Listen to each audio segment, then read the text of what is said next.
Good day, everyone. Welcome to Deku Universe. Today we are beginning part 1 of What If Female Deku's Sweet Body Quirk Was Secretly Overpowered. The fanfiction is created by our hero on fanfiction.net. Now let's begin. Chapter 1. The Sweet Saviour.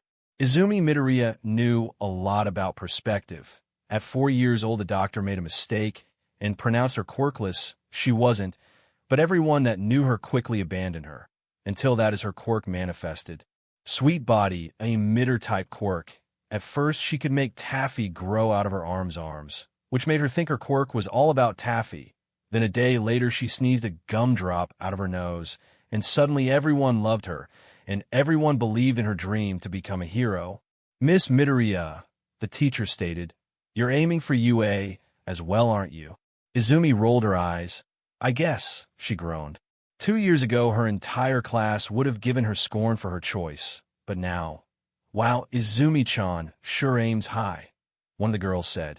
But I wanted to be classmates with Izumi-chan next semester," a boy who kept trying to give her chocolates added. "You can do it, Izumi-chan. Your quirk is the best for support." Izumi yawned. "Can I go home now?" she asked, already fed up how the day had gone. The teacher frowned at her. "Are you having another episode?" She gave a slight nod. "Very well, then." He handed her the application form for UA and patted her on the shoulder. "Miss Midoriya, have you considered therapy?" "I just need some sleep," she lied, just wanted to go home and cry. "Well, hurry home then," he said. Izumi stumbled out of the class. Chance of get better soon followed her. She stuffed the form inside her bag and walked out of the school, her heels clicking as she walked down the road. But she felt so down, she had to stop at a nearby park where she finally collapsed and began sobbing. She often had to wrestle with her depression, and it almost always ended up like this. "When I was quirkless, nobody believed in me. But now those same people who put me down, who mocked me, they think they can cheer for me," she thought, biting her lip. "You're in my spot." Izumi turned a blonde-haired girl with red eyes, stared back at her. "Sorry," Izumi said, making the girl shake her head. "Sorry," she said, sitting next to her. "I meant to ask if you were okay, but I panicked." "It's fine, I'm just depressed," Izumi stated. The blonde smiled. "Me too." Izumi snorted at her, which seemed to encourage her. "Himiko, Toga," she said, offering her hand to her. Izumi took the hand. "Izumi Midoriya." Toga exclaimed. "How does such a mopey girl have such a cute name?" she asked. "How does such a chipper person end up with depression?" Izumi asked. "My parents, they don't get along much," she said. "You see, my mom is a detective who has the power to gain someone's traits if she ingests their BLD. My dad's a cop who has the power to transform into others. And when their quirks mixed, I got the power to become anyone if I ingested their BLD. But it has a downside. I often get these fits where I need BLD and dash." Her smile faltered. "I've attacked people for it before." She adopted a snooty expression. Now Toga stopped being a creepy beach. "Who attacks people for BLD?" Then she puffed up her chest. "Yes, are you aware of how embarrassing it is for your father and I to hear about these fits you're having?" Then she let out a breath. "As if trying to be normal just didn't occur to me, you know," she said. "What about you?" "I'm a late bloomer," Izumi started. "Are you sure?" Toga asked with a mischievous smile. She pointed at Izumi's melons, "'cause those things could choke a girl." Izumi blushed. "And not like that," she said, covering her chest. "I'm talking about my quirk." Toga drawled. "And everyone thought I was quirkless. They all put me down, then 2 years ago my quirk manifested," Izumi said, making a taffy fist grow over her own before it reseated into her skin. "And now everybody who put me down acts like my friend. It's like I suddenly gained worth just 'cause I have a quirk." "What?" Toga said, stiffening. "Hey, I got a dash." Her pupils thinned. "Got a dash." She raised her hands. "Toga, are you okay?" Izumi asked. Toga smiled at Izumi. "Don't worry," she said, pushing Izumi over. "Toga, what are you doing?" Izumi asked, blushing, as Toga straddled her. Toga's smile widened as her hands lowered to Izumi's collar. She took it in both her hands and ripped it open, exposing the bare flesh and Izumi's BR to the crazed girl. "Sorry," Toga sang. Her tongue lolled out her mouth. She lowered her head until her nose pressed against Izumi's skin. "But I need a little pick-me-up." She ran her tongue over the pinned girl's neck. "You don't mind, do you?" Izumi blushed heavily before Toga bit into her shoulder. "Gah!" she cried as Toga's sharp teeth pierced her flesh and gently sucked her BLD out. Izumi bit her lips slightly, trying not to let out a But as she did, she noticed Toga's eyes were lidded in pure bliss. Her eyes are so pretty. "Toga!" a male voice cried, making the blonde let go of Izumi and look behind her. "Get off of her now," he commanded.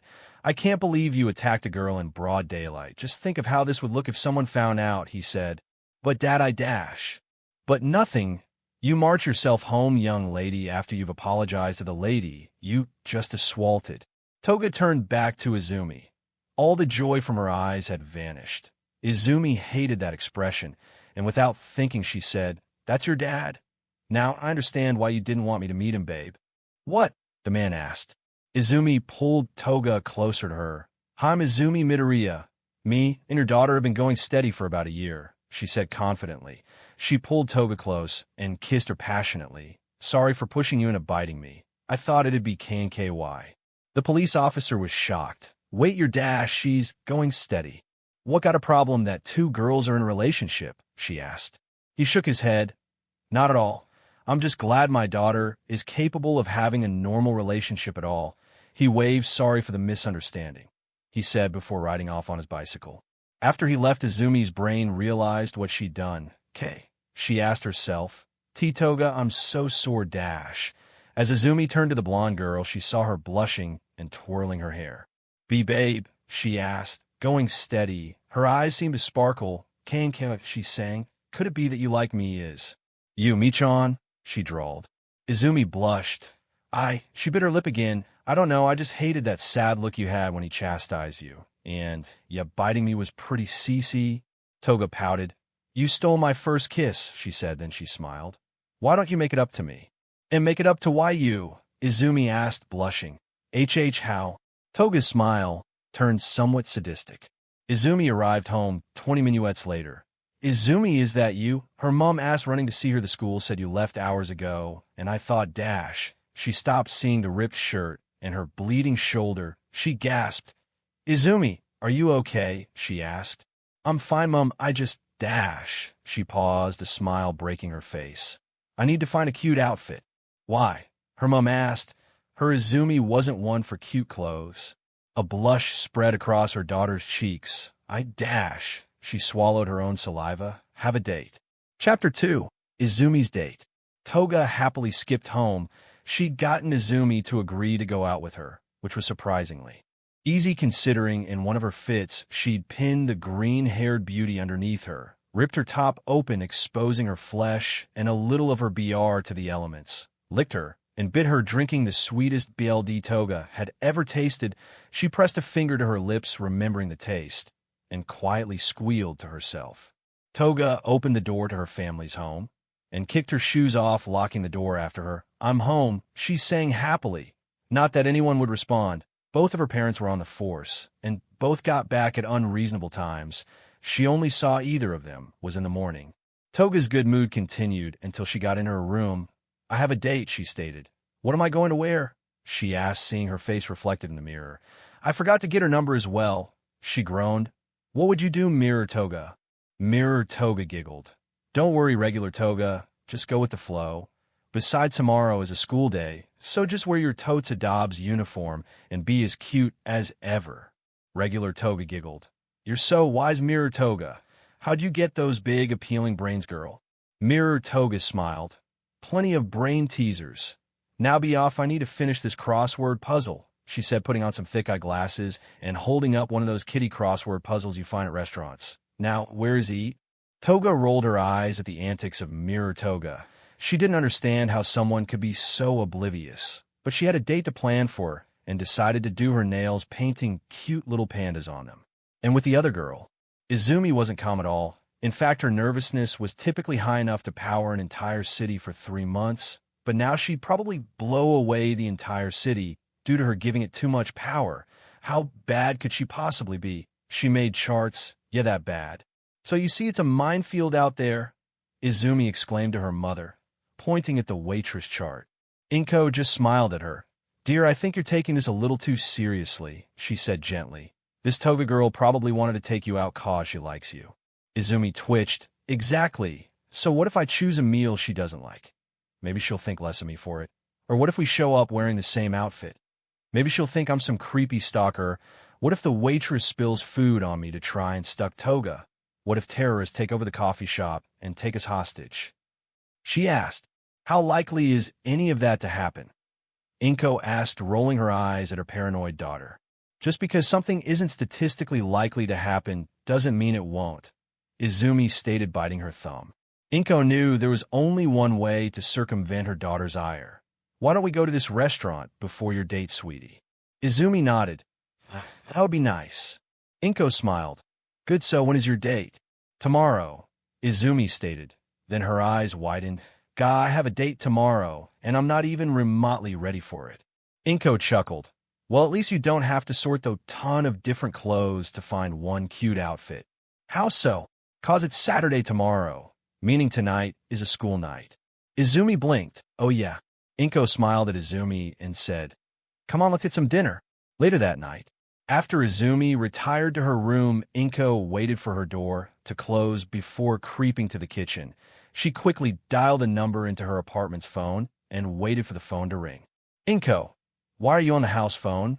Is it an emergency? Mitsuki Bakugo asked. Yes, Izumi has a date tomorrow, Inko whispered. I told you your cute daughter would get a date before my stubborn brat of a son, Mitsuki said, doubtlessly grinning. So where are we meeting, at the restaurant or the school? The school, since everyone already knows we are there, Inko grumbled. That reminds me. Mitsuki turned away from the phone. Brat, you're grounded tomorrow, she shouted. Why, you old HAG? Katsuki shouted back. 'Cause I said so, Mitsuki shouted before whispering into the phone. There now, he can't mess anything up. See you tomorrow. Right, see you there, Mitsuki. Inko put the phone down and drew green lines on her face. Mum. Inko turned to see her, Izumi looking at her curiously. Hey, sweetie. Inko said nervously. How long have you been there? Inko asked, trying and failing to look casual. Just walked in. Who were you whispering on the phone to? Inko laughed, nervously. Oh, what was a wrong number, dear? Okay. Izumi walked past her mom and got some water out the fridge. Well, I'll see you in the morning, Mom. You too, sweetie, Inko said, waving. The next day, Izumi apparently shocked people by being one of the first people in class and having her UA application form already filled in. What weirded them out more was that she spent a lot more time paying attention to the clock and blushing at odd points, where she normally just groaned with her head on the desk. When the bell finally rang, she shot up from her desk and started to leave the class. Hey, be easy. Izumi turned to see Katsuki Bakugo glaring at her. Forgot your stupid bag, he growled, pointing at her abandoned bag on the floor. She blushed harder. All right, she bowed slightly. Thanks, Kachin. She got and turned to leave, but her grabbed her shoulder. I'm coming over. Tomorrow, he stated through gritted teeth. Oh, sure, Kachin, she said, smiling at him. See you then. He nodded stiffly at her. The two used to be close friends, but when she was thought to be quirkless, she isolated herself from him because he got into a lot of fights. Over her, she suspected, but knew that asking would just bring more shouting at her. Bakugo was an angry person, one she'd known her entire life. He was also the closet thing she had to a best friend. And she knew that if she had a Katsuki Bakugo one else translator, what he'd have said instead would be, excuse me, I'm having trouble with something. Would you mind if I came over tomorrow, 'cause you might be able to help me with it? But his pride would never let him admit that. Izumi walked out of the classroom and exited the building. Izumi, the green-haired girl, blinked and turned to see Toga waiting outside the gate, waving at her. Toga? Izumi asked, walking over to her. Weren't you at school today? Toga grinned. Yeah, but it's not that far from here, so I just decided to wait for you. But school just ended. How'd you get here so fast? I ran. Toga said simply. She gave a brilliant smile. Are you ready for our date? Now it makes sense. Both girls turned to see Bakugo. Something wrong, Kachin? Izumi asked. Was your mom on the phone last night? He asked. Izumi nodded. Whatever, he growled, walking past her. Remember, I'm coming over tomorrow. What was that about? Toga asked. Not sure, Izumi said. Oh good, then we're both confused together, Toga said. Then she grabbed Izumi's arm and began dragging her. Come on, let's get on that date. Then she pulled Izumi closer, My parents are probably watching us, so if you decided want to pretend we've been dating for a while, then you might want to say something, she whispered. Something like dash. Izumi whispered back. Hey Toga-chan, since your parents know we're dating now, will you finally give me your number? Sure, Toga smiled. If you finally tell me which collage you're aiming for. Izumi stated. I do want to be a hero after all. Oh, Toga said frowning. Something wrong. No, it's just I wanted to, dash. She blushed, follow my girlfriend to her collage, so we could share classes together. Izumi blushed. Is Toga really that attached to me after just one day? Then Izumi remembered how lonely she felt being quirkless. Maybe she's going through something similar. Izumi shook her head. Well, that's all well and good, but why can't you go to UA? Toga turned to her. Because of my quirk, Toga's entire body changed into a carbon copy of Izumi's. Her body became more of an oval shape, and her wild blonde hair grew down her back, dyeing itself green. She was also a few inches taller than before. When I drink someone's BLD, I can become them. Her voice sounded exactly like Izumi's. Well, a more chipper Izumi. Izumi blinked. Oh, right, you told me about that yesterday, she said, remembering Toga telling her about her own problems. But how does that stop you from getting into UA? My power is creepy. Not to mention with my fits, Toga stated. I'd never pass. Oh. Izumi shook her head. Wait, how is your power creepy? Toga turned to Izumi. Huh? I mean, I would prefer you stop looking like me before we get into the restaurant, so I don't look like I'm on a date with myself. But your power seems really useful. Huh? Since you're in my body now, does it function exactly like my own body? Izumi asked. For example, since you're a more active person than I am when in my body, are you more likely to get tired? Toga blinked.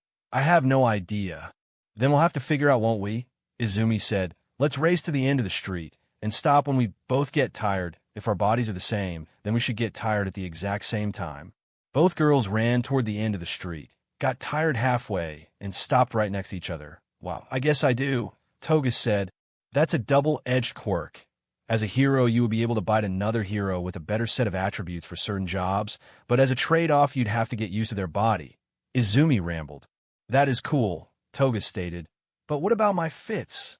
Izumi blinked. All right. Well, how often do you get them? Every day, Toga said. Except I haven't had any today. Izumi smiled. Then your fits might be a form of hunger. How much BLD have you drank in the past 2 weeks? Just yours. So, you should just have to find a willing donor to top you up. Toga grinned mischievously before she wrapped her arms around Izumi. Want to be my personal BLD bank? She whispered. Izumi blushed. I dash. Then Toga noticed the time. Oh man, we'd better get going or the restaurant will give the booth I reserved to someone else. She changed back to herself and pulled the still stuttering girl as 2 sets of adults stealthily followed them. By the time they got into the restaurant, Izumi was breathing heavily. Oh God, why? Do we have to run? She choked out, mildly glaring at Toga. Toga smiled back at her.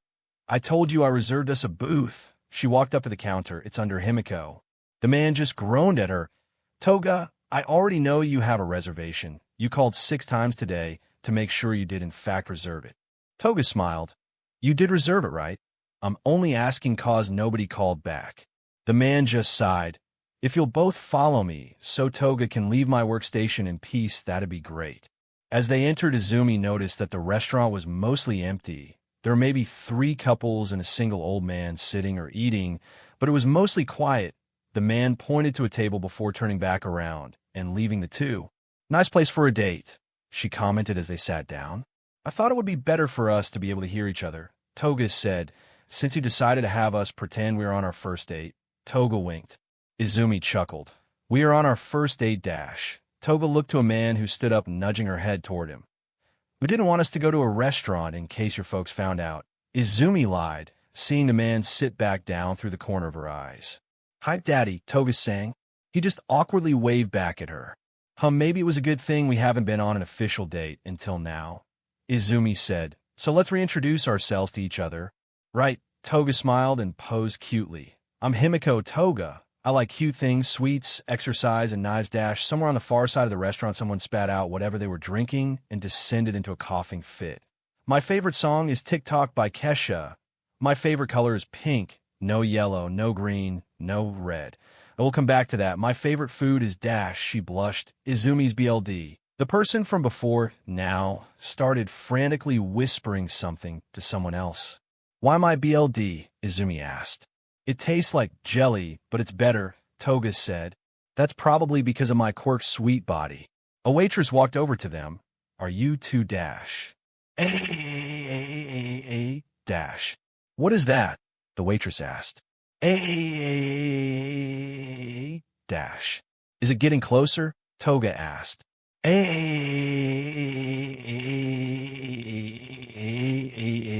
Dash. Wait, is that? Dash. Izumi asked before getting interrupted by the door being kicked open by a blonde-haired man in all black clothes, sunglasses, with a yellow sleeping bag tied to his back, and a white bear/mouse/dog holding onto his hair. Present Mike here, and I'm here introducing Izumi Midoriya and her sweet Quirk. Sweet body, the man shouted. What is going on? The waitress asked, covering her ears. Sweet body is an emitter-type Quirk that allows Izumi to generate as much candy-based substances as possible, though, right now. She can only make taffy. She'll soon learn how to make gum, jelly, and maybe even sherbet, he shouted. Someone else is talking about their Quirk. The white thing in his hair said, pointing dramatically, mush. Dash. The man screamed as he ran off. Wow, the waitress asked. We'll have some rice ball for the table, please, Toga said. The waitress and Izumi just stared at Toga for a moment before the waitress walked away. We're just going to ignore that, Izumi asked. Yeah, why not? She took a deep breath before saying, I'm Izumi Midoriya. I like cute things as well, but I prefer savory things to sweets, and I'm not one for exercise. I'm aiming to get into UA. My favorite song is Stay by Try Hard Ninja. My favorite color is magenta. And my favorite food is boiled eggs. If I told you I can make boiled eggs, would you marry me? Toga asked. Depend on how good they are. My life goal is now to perfect boiled eggs. Izumi smiled. Okay, but back to something from earlier. Are you going to try and join UA? Maybe. Toga blushed. Will you help me with designing my costume and stuff? Sure. Izumi smiled. In fact, come over early tomorrow. It's probably what Kachan's going to do anyway. Yay! Toga cheered. Aizu-chan's going to help me get into UA. She gasped. I'd better change my collage application form. The waitress returned and placed a tray of rice ball on the table before sprinting away at full speed. Toga took one in both hands and began nibbling on it like a gerbil, making Izumi chuckle as she grabbed one. Toga swallowed the bits of rice and asked, How's our first official date going? Best date I've ever been on, Izumi stated, though I haven't been very desirable until I got my Quirk. Hey, Toga said, patting her head lightly. For the record, I'd have asked you out whether you made sweets or not. Then she pouted cutely. Besides, this is my first date too, she whispered. Izumi nodded. Which reminds me, she gave Toga a curious expression. What exactly are we? She whispered. Dating, Toga stated obviously. At least we are in front of my parents. Besides that, friendship, and we can see where it goes from there, she whispered back. Sounds lovely, Izumi said. Then she twirled her lock around her finger. So what is your type? Toga blinked. Kindness, I guess, is why we're dating. True enough. I kind of like your weirdness. Toga's smile dropped. Speaking of weird, she said before leaning closer. How are you sitting here right now? Usually when I bite someone, they freak out. Not kiss me and claim we're dating my dad, she whispered. Izumi blushed. WL, it was kind of dash. She looked into Toga's eyes. Hot, she said. Then as Toga blushed, Izumi wisely started stuffing her own face with a rice ball. Oh, really? Toga asked. Says so if I asked instead to SCK your BLD? I wouldn't be totally against it, I guess, Izumi said. Toga nodded. But what is a kiss then? Izumi asked. If biting is easier than dash, Toga grabbed her hand. Let's try it, she said. Give me another kiss, and we'll see if it's easier for us. The two girls leaned over the table, stopping halfway. I can't, Toga said. If we aren't dating, then I don't want to lie to be our first, Toga whispered. But we already had our first kiss, remember? Toga nodded. But still, if we decide to begin actually dating and have another, I'd rather that be our first. All right. I pushed too far last night with that kiss, and you aren't ready for another. She winked with her right eye, so Toga's parents couldn't see it. Thanks for understanding. Toga smiled. The two shared a nod and finished their meals. After agreeing to split the bill, the two felt saddened that the first positive interaction they'd had in a while was winding to a close. "Hey, Izumi." "Yes, Toga." Toga blinked. That was as far as she'd thought. But now she needed a topic. Are you Dash? Toga's mind blanked on any topic she could think of. "How's your quirk taste?" was the word salad her mouth had spat out. She could hear her parents groaning, mostly as they were just across the room in a not very busy restaurant. "How's my quirk, Dash?" Izumi's eyes widened.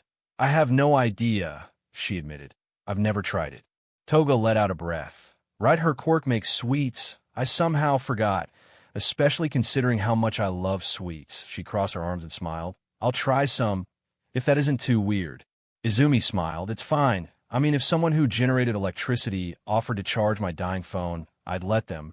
As a girl who makes sweets, if someone wanted to eat them, I wouldn't object, I guess." Izumi made a blob of taffy on the end of her finger, and Toga pulled a piece off and tossed it inside her mouth. She gave a determined expression as she chewed it. Then she swallowed it.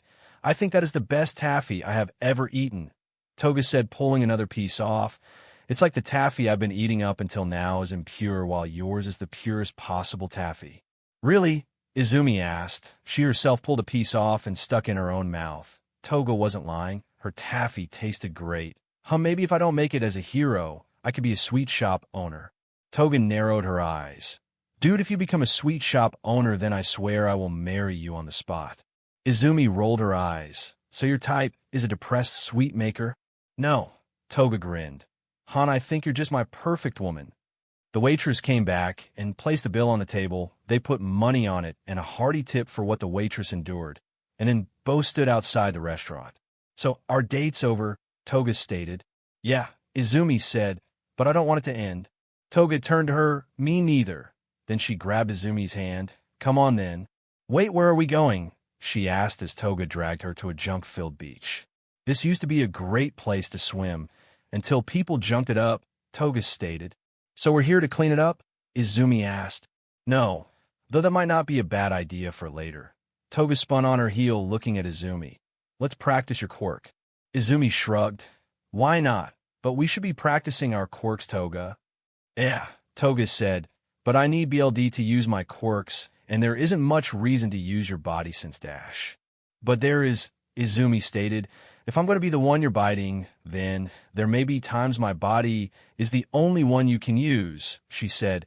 "And the basic advantage of your quirk during combat will be that since you can change bodies during combat, you can use the advantages of another person's body." Then Izumi smiled. "Or the disadvantages to your advantage."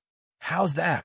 "For example, my body is slower than yours, so if you open with that, and then before attacking you switch back to your own, you'd be faster than they expected, and you could slip right past them." Toga scratched her head. "How do you know more about my quirk than I do?" Izumi scratched the back of her head. "I've been documenting quirks since as long as I can remember. At this point in my life, it's second nature to think about quirks and how they work." "That's amazing, Izumi-chan," Toga said. Then she took a deep breath and struck a cute pose before transforming into Izumi. "There, what now?"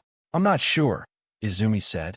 "How about you try tagging me with your taffy, and I'll try dodging and tagging you with my hand?" Toga suggested. Izumi shrugged. "How hurt could we get?" Taffy grew out of her palms, covering her hands with giant fists made of taffy. "Ready, Toga?" Toga stretched Izumi's body. After popping her back and her neck, she smiled. "Ready." Izumi stretched her taffy hands over to Toga, who smirked, changing back in her own body, and flipped over the hands. And as soon as her feet touched the ground, she cartwheeled over to Izumi and poked her nose. Boop. Izumi fell backwards, sweating. "You win, Toga." "Yep, 1 round," Toga grinned, "out of 62. Izumi gave her a blank stare. "Gotta push those limits, Izumi-chan," she said sweetly. "I want a divorce." And after 62 grueling games, Toga walked Izumi close to her home before both went their separate ways in preparation for tomorrow. "Mum, I'm home," Izumi called. Inko calmly walked into the room. "Hey, sweetie, how was the date?" Izumi smiled. "It was great." Chapter 3. Preparing for UA. Izumi, Bakugo, and Toga sat around the living room table, while Izumi looked over Toga's UA application form. "For answer 23, you need to be more specific than just beat the bad guys," Izumi said, "You have to think of a way to beat them all in the least amount of time." "Really, and I thought I nailed that one." Toga groaned. "Ha, explode the floor wins." Bakugo mentally cheered. Not that he'd let Izumi see his sheet. That way she couldn't help him on it, right? "Well, let's show what we came here for," he said, putting a hand on the piece of paper in front of him. Toga nodded, doing the same. Do I have time to make another draft?" Izumi asked. "No," Bakugo said. On 3, 1, 2, 3. All three flipped their papers over, showing their hero costumes and support items. "I'll go first," Bakugo said, pushing his into the middle. He wanted to get this over with. It's just criticism, nothing to explode about, he reminded himself. Both Toga and Izumi leaned over to see his costume. "I like the hand grenades," Toga said. "Of course you do. My design is perfect," Bakugo stated. "I think it's great," Izumi said. "No, Izumi, tell me what's wrong with it," he thought. "But Dash." "But what?" he asked, sounding a little snippy, though he was really glad to hear her opinion. Having the barrels be so massive is good. But wouldn't it be better to have multiple smaller ones? Izumi asked. "I'll like this, Dash," she said, taking out a sheet of paper. She drew a rough sketch of the gauntlet Bakugo wanted, with the main cannon on the top, but with 2 smaller cannons on either side of it. "How's that?" Bakugo gritted his teeth, trying not to say something hurtful to Izumi. "Might be too heavy," he choked out, which wasn't far off the truth, as heat-resistant metals are typically heavy. "Oh, you're right," Izumi said. "Sorry, Kachin." "It's fine. What's yours, Fong face?" he asked. Toga smiled, showing her childlike drawing. "This is mine." Her picture showed her wearing a schoolgirl uniform, riding a vague shape with a horn poking out of it, and a giant tank sword. "What are you riding on?" Bakugo asked. "A Velociuni Drago whale," Toga said proudly. "It's a combination of a whale, dragon, a unicorn, and Dash." "A velociraptor?" Bakugo asked. "How did you know?" she asked. "I must be psychic," he groaned. About the design, though, Izumi slipped another page off the pile next to her. "I think something like this would do better." Izumi began sketching something. After a few minuets of drawing and quietly muttering to herself, she showed the finished version. The finished design was a skin-tight jumpsuit made of mimetic polymers, a material made from the hair of a Quirk user, allowing the costume to shape-shift along with Toga, so she wouldn't have to get naked. On the knuckles were little knife blades attached to tubes that stored BLD in BLD packs, hidden on Toga's body. "How's that?" Izumi asked. "It's so pretty," Toga said. "Feels like something's missing, though." She rubbed her chin lightly, "like some way to get the BLD to my mouth during combat." She snapped her fingers like this, she said, drawing a mouth mask with tubes in it. Then she pouted. "Something's still missing. Maybe it needs some hidden weapons?" Bakugo suggested. "Yeah, that could work," Izumi said, looking at the costume design again. "Oh, I'm good with knives," Toga said, flicking a butterfly knife out her sleeve. "Why did you bring that here?" Bakugo asked. "I take my knives with me everywhere I go," Toga said, hugging the knife. "Oh, okay, I'm just going to add knife holders to the design," Izumi said. "What kind of knives can you use?" "Tonto, cookery, kitchen, daggers, cleavers, Dash," Toga said, counting off her fingers. "Right, I'll just add as many hidden knife holders as I can," Izumi said. When she finished, she handed Toga the page, then she clapped her hands before showing her own. "This is Dash." "Not going to happen," Bakugo said, taking the drawing, crumpling it into a ball, and throwing it away. "I agree," Toga nodded. Why not?" "It looks like a knockoff All Might plushie," Bakugo said. "Or a green rabbit," Toga said. "Either way, it isn't happening," Bakugo said. "Hey, since you helped us, we should try and redesign your costume," Toga said. "Yeah, give us some paper, nerd," Bakugo said. "Yeah," Toga cheered. Both Toga and Bakugo began drawing a new costume for Izumi. "Here now, this is a perfect costume for you," Bakugo said, holding up a rough sketch of a heavily armored suit that had arm cannons that shot sweets out and a scarf that Izumi could generate her quirk through. "No, this one's better," Toga sang, showing her childish scrawl of Izumi posing like an idol and wearing a pink and green striped skin-tight leotard that covered everything, from Izumi's neck to her PP, leaving her legs bare, except for long green boots that covered slightly above the knees, with a domino mask over her eyes. "Bakugo, yours is too heavy, and I'd die of embarrassment if I had to wear yours, Toga," Izumi said, blushing. "But mine shows off that perfect body," Toga pouted. And mine protects you perfectly while allowing you to attack back with the scarf. Also, it has cannons, Bakugo defended. We've played shooter games together, and, ISCK at aiming. Izumi said. She picked up a piece of paper for herself. And it has no benefits to me. If either of you had allowed me to elaborate, then I'd have explained that the gloves on my knock-off All Might plushie costume were emitter gloves, which make it easier for emitter-type heroes to draw out larger quantities their quirks. She held up the drawing of the gloves. I doubt those gloves would help you much if your power drains your stamina too quickly for you to use your quirk in combat. Toga asked. Also, the jumpsuit idea would be good. If you weren't so physically incapable as you are now, the suit would be too hot for you to do anything. Then Toga held up another paper with a drawing of Izumi in a one-piece swimsuit. This costume would be much better. Why are you so corny for me? Izumi asked. To quote a song, Toga grinned, slipping sunglasses on her smirking face as she sang, I won't apologize for liking what I see.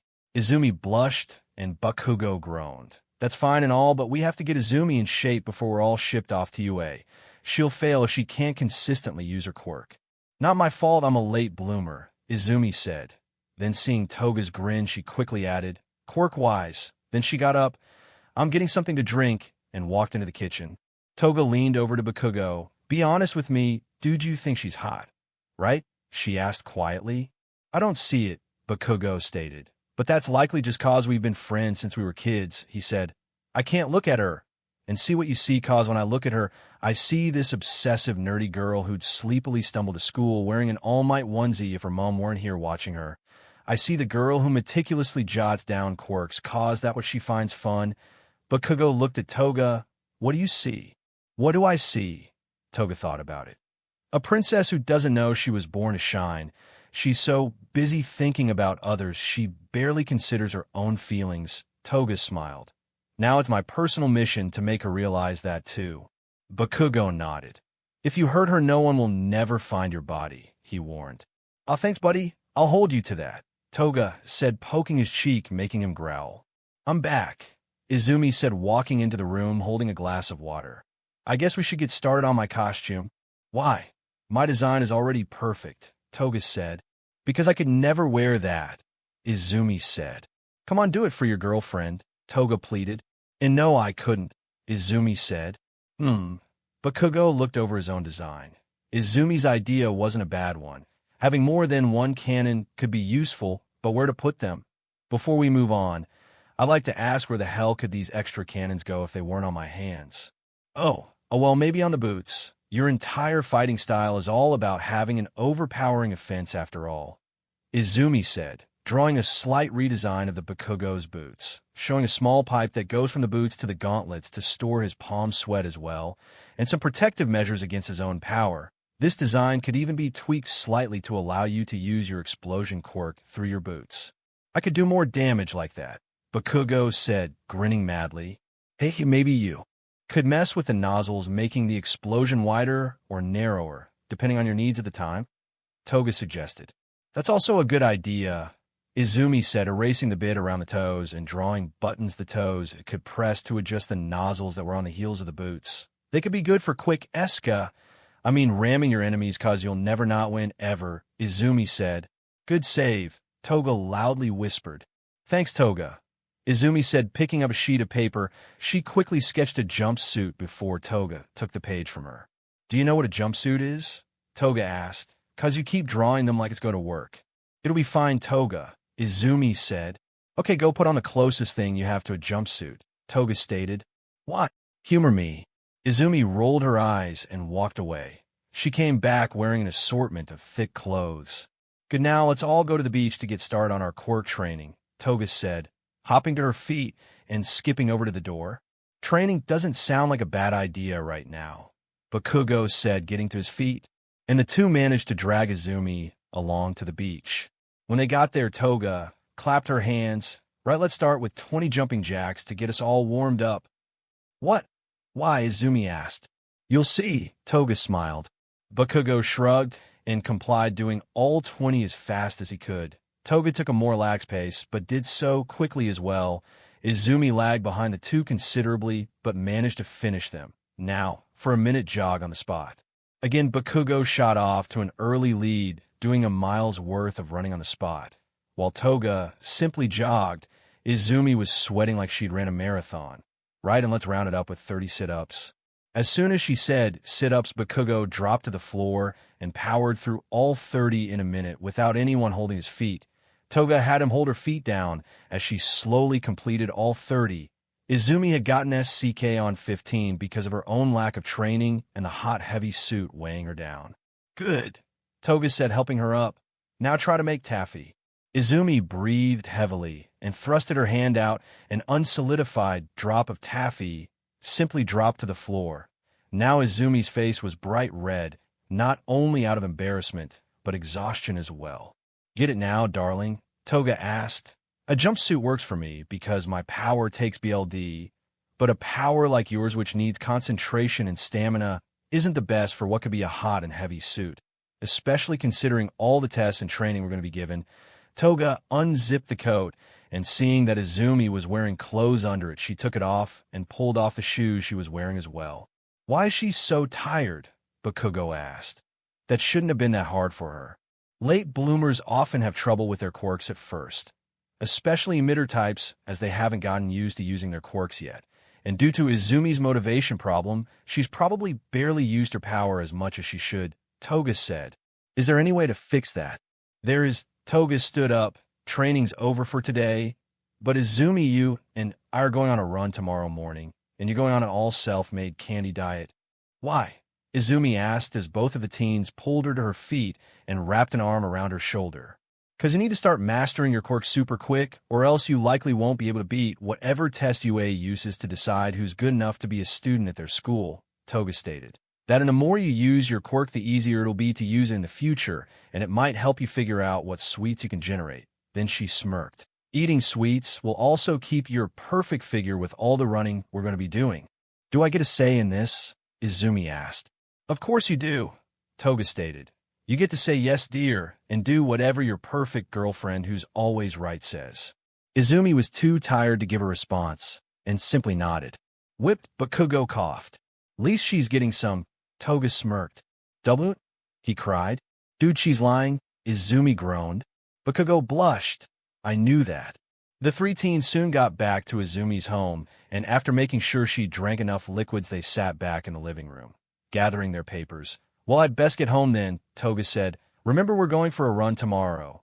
Izumi nodded. And start using your powers. 3 sweet meals every day. I know, Toga. Izumi groaned. Good. Then I'll see you tomorrow. Night, Izumi. Kachin, Izumi's mom. Night, dear. Inko said. I'll text you later, Toga. Catch you later, vampire. Bakugo said before glaring at her. And don't call me Kachin. No promises, she sang. Then she turned to leave. Wait a minute. She spun back on her heels and half pouted, half glared at Izumi. Give me your phone number already, she said. After exchanging numbers, Toga skipped away. The next day, 6:04 a.m. Toga grinned as she waited outside Izumi's apartment. Soon the object of her affection opened the door and glared at her. Why 6? She asked.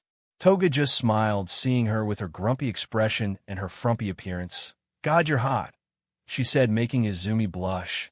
Then Izumi narrowed her eyes at Toga. Flattery won't save you. Flattery, no. I'm wondering how nobody ever wanted to date you before me. 'Cause if this is you at your worst, then I partially never want to see your best. I think I'd have a heart attack out of sheer beauty overload, Toga said. Man, if you were comfortable with it, and we weren't standing outside where your mom lives, I'd honestly be GRPNG you right now. Izumi's blush spread across her entire face. What? Both girls turned to see Bakugo. He coughed into his hand. I mean, hey girls, what a totally unplanned surprise running into you both on my regular morning jog. Toga covered her mouth. It is a surprise. Man, what are the odds that we'd all run into each other? It's kind of like we planned this. Bakugo sweated nervously. Izumi crossed her arms. Yeah, weird that, especially since Dash. Hush you, Toga said, poking Izumi's side, forcing her to giggle. Now, let's go, she cheered, jogging away from the two. With a grumble from Izumi and Bakugo wiping his forehead, the two jogged after Toga. For 6 miles. Oh my me, Bakugo cried in pain as he fell on the floor, clutching his ribs. How far are we jogging? He asked. Just another mile. Why? Toga asked cheerfully. I'm dead, Izumi shouted with the last of her strength before collapsing. Fine, we'll take a break for now, Toga said. Then she fake yawned. It sure would be cool if a sweet-making girl made us all some taffy right now. Slides closer to Izumi. Why? Did you say that? Izumi asked in between deep breaths. Toga shrugged as she sat down next to Izumi. Isn't it a nice day today?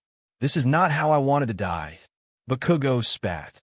When Izumi and Bakugo could finally stand away, too cheery Toga dragged them back to the beach and had both stand facing each other. All right, so now the great future heroes are facing off, sweet but dash. I'm not calling myself that, Izumi shouted. Versus Boomer Boy, Toga cheered. I'll blow you up, vampire, Bakugo roared. And SDRP, Toga said, holding up her phone's camera. Both Bakugo and Izumi reached down to take off their shirts. How we almost fall for that, Bakugo cried. We have to be more careful around her, Izumi noted. Toga stuck out her tongue and spun around. Selfie, she exclaimed, taking a picture of her. A blushing Izumi and an angry Bakugo. She quickly posted it on a hero comic, the young, aspiring hero social media she'd been signed up to for a while, and posted her first post with a caption, Best Buddies. Chapter 4. So there is a Naruto story called Sweet Release that was brought to my attention thanks to a PM from Judgment King. Thanks, my lord. I've read some of it for ideas, but it's not really helping much, but that's simply due to how the abilities differ. Naruto's Sweet Release focuses on sugar, which it molds into other things. Sweet Body, however, generates sweet-based substances from Izumi's entire body. Now watching both the Naruto from Sweet Release and this story's Izumi fight, they would appear to have very similar styles, but how they work is different. Of course, Naruto's works by using chakra, and Izumi's doesn't, so that's a given. The meeting. It has been several weeks since Toga forced Izumi to start seriously training her body, and Izumi was feeling happier. Though that could just be because of Kachan joining us. Izumi smiled as she thought of how quickly the two seemed to get used to the other. Toga's only reaction to Bakugo's usual insensitive nicknames for those around him was a smile, and in turn Bakugo seemed to let a lot of Toga's lack of social grace slide. Izumi had also gotten better about controlling her quirk and making larger quantities of it. Well, of taffy at least, she still couldn't make anything else, not for a lack of trying, that is. Though to be fair, it wasn't like she had help from anyone who had a quirk like hers. Bakugo's quirk was an emitter type like hers, but he made one thing palm sweat that he could detonate. Toga's quirk was a transformation type that required BLD to work and was dependent on BLD to decide who she became. And Inko's quirk attracted small objects to her, so how she could make other things was mostly guesswork on Izumi's part. Toga's instinct was to try and consult the wisest being in all creation. So what do you think? Mirror Toga rubbed her chin. Did you try turning her on and off again? Toga grinned. Well, I turned her on. Mirror Toga gave her a massive grin and raised her fist. PND, its sister. Toga punched the mirror, knocking it off the wall, shattering it. Where'd Mirror Toga go? Then she shrugged. Bakugo made explosions. Can you make other sweets now? He asked. No, Izumi said. Explosions didn't work? Bakugo asked. Then I'll have to use explosions. That went for about an hour, ending when Toga started poking him in the cheek, groaning that she was bored. Inko gave a little more help by consulting the internet, which gave the advice, it'll come to you, so try not to force it. Izumi smiled. Well, at least I won't have to manage two things during training. That's true, but you'd better not slack off, nerd, since you could maybe be almost as good as me. Bakugo said. Possibly, he added. Yeah, almost as good and certainly not vastly superior, Toga said, patting Bakugo on the head. Bakugo pushed her hand off her head. Well, I gotta go. The old hag wants me home early for dinner. That's fine, Izumi said. Toga and I already made plans for tonight anyway. Toga wrapped her arms around Izumi. Yeah, we're going out together, she grinned. Alone, far away from anyone we both know. She licked her lips, for no adequately explained reason. Just an obvious one. Bakugo gulped. An obvious one. Toga let go of Izumi and blushed. No, I can't tell you that. She held her cheeks. It's too embarrassing. Bakugo gritted his teeth. Embarrassing? he asked. Izumi, you can't dash. Before Izumi could explain anything, Toga grabbed her arm. Well, we'd better get going anyway. Later, guys, she called, pulling Izumi out of the apartment. Aren't you just taking me to officially meet your parents? Izumi asked. Yes, but messing with Bakugo is fun, Toga said, pulling Izumi toward her house. Izumi felt her nervousness grow. Toga, maybe we should put meeting your parents off for tonight? She fake yawned. It is getting pretty late, after all. Toga rubbed her chin. Maybe dash. Then she grinned. If we weren't already here, she said, knocking on a door that swung open immediately. A messy blonde-haired woman stood on the other side. Himiko, where have you been? She glanced at her watch. It's 5 minuets past when you said you'd be here. Sorry, Mom, we got held up, Toga said. Toga's mom gave them both a critical eye. Well, it doesn't look like either of you decided to snog in a bush somewhere. She held out a hand to Izumi. I'm Kyoko, Toga. Izumi shook it. I Izumi Midoriya. So, I've heard, Kyoko said. I've also heard that you and my daughter have been, and I quote, going steady for about a year now, end quote. She crossed her arms. How much have you both done? And nothing SXL, Izumi said, blushing. Yet Toga grinned. Toga. Not in front of your mom, Izumi said. Toga, Kyoko asked, shaking her head. In this house there are 3 Togas. You'll have to call her Himiko to avoid confusion. Speaking of which, can we finally come in? Toga asked. Kyoko nodded. Don't bother taking off your shoes, Jin, and I never do. We won't, Mom, Toga said as she and Izumi entered the house. The 3 walked into the living room and sat down. Kyoko crossed her legs. So you girls are both lesbians? Let me check, Toga said, putting both hands on her head. Imagine naked men, Toga said. Nope, doesn't do it for me. Now, imagine naked ladies, Toga grinned. Now that's the stuff Mama needs in her life. She opened her eyes. Yep, I'm lesing it up, Izumi. Oh well. Izumi gulped. Yeah, I've known for a while. Oh, who was the woman who made you realize you were gay again? Toga asked. Auntie Mitsuki, she's Kachin's mom. Izumi blushed. And she's super CC. I see, Kyoko said. And how did you both meet? Well, I was depressed in a park, and Toga came and cheered me up. Izumi said. We started talking after that and going places together. Then we realized we were dating, Toga said, though I had to put a stop to that cause I was afraid you two would find out and harass Izumi. Speaking of your girlfriend, Izumi, Jin said, walking into the room holding a plate of freshly made confectionery. I hear you convinced Himiko to change her collage class to UA. Izumi nodded. While Toga wanted to continue dating throughout our collage years, and seeing how long-distance relationships can be challenging, we decided to go with each other's collage of choice. Since I wanted to go to UA, Himiko wanted to go as well. I see, Jin said, laying the tray on the table. If you're anything like my daughter, then you could likely eat 5 whole trays of sweets, he said. Not really, Izumi said, making some taffy on the end of her finger, though I can make my own sweets. Well, now we know why Himiko's practically attached to your hip, Kyoko said. Toga giggled. Well, that and her BLD tastes like cotton candy. Both Jin and Kyoko frowned. So you have drank her BLD, Kyoko noted. Himiko, we've talked about this. You can't just go around drinking others' BLD.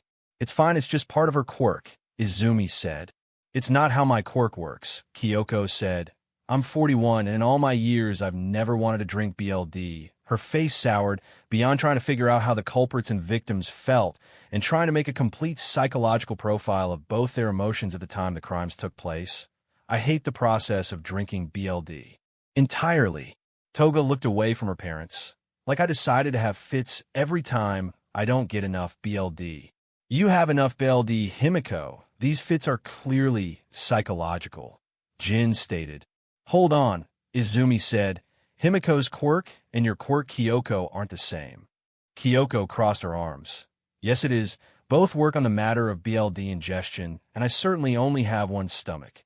But that's the only similarity. While both quirks are transformative in nature, yours transforms the mental state, and Himiko's transforms her body, meaning it is possible for Himiko's body to have 2 stomachs, one for food and water, and the other for BLD.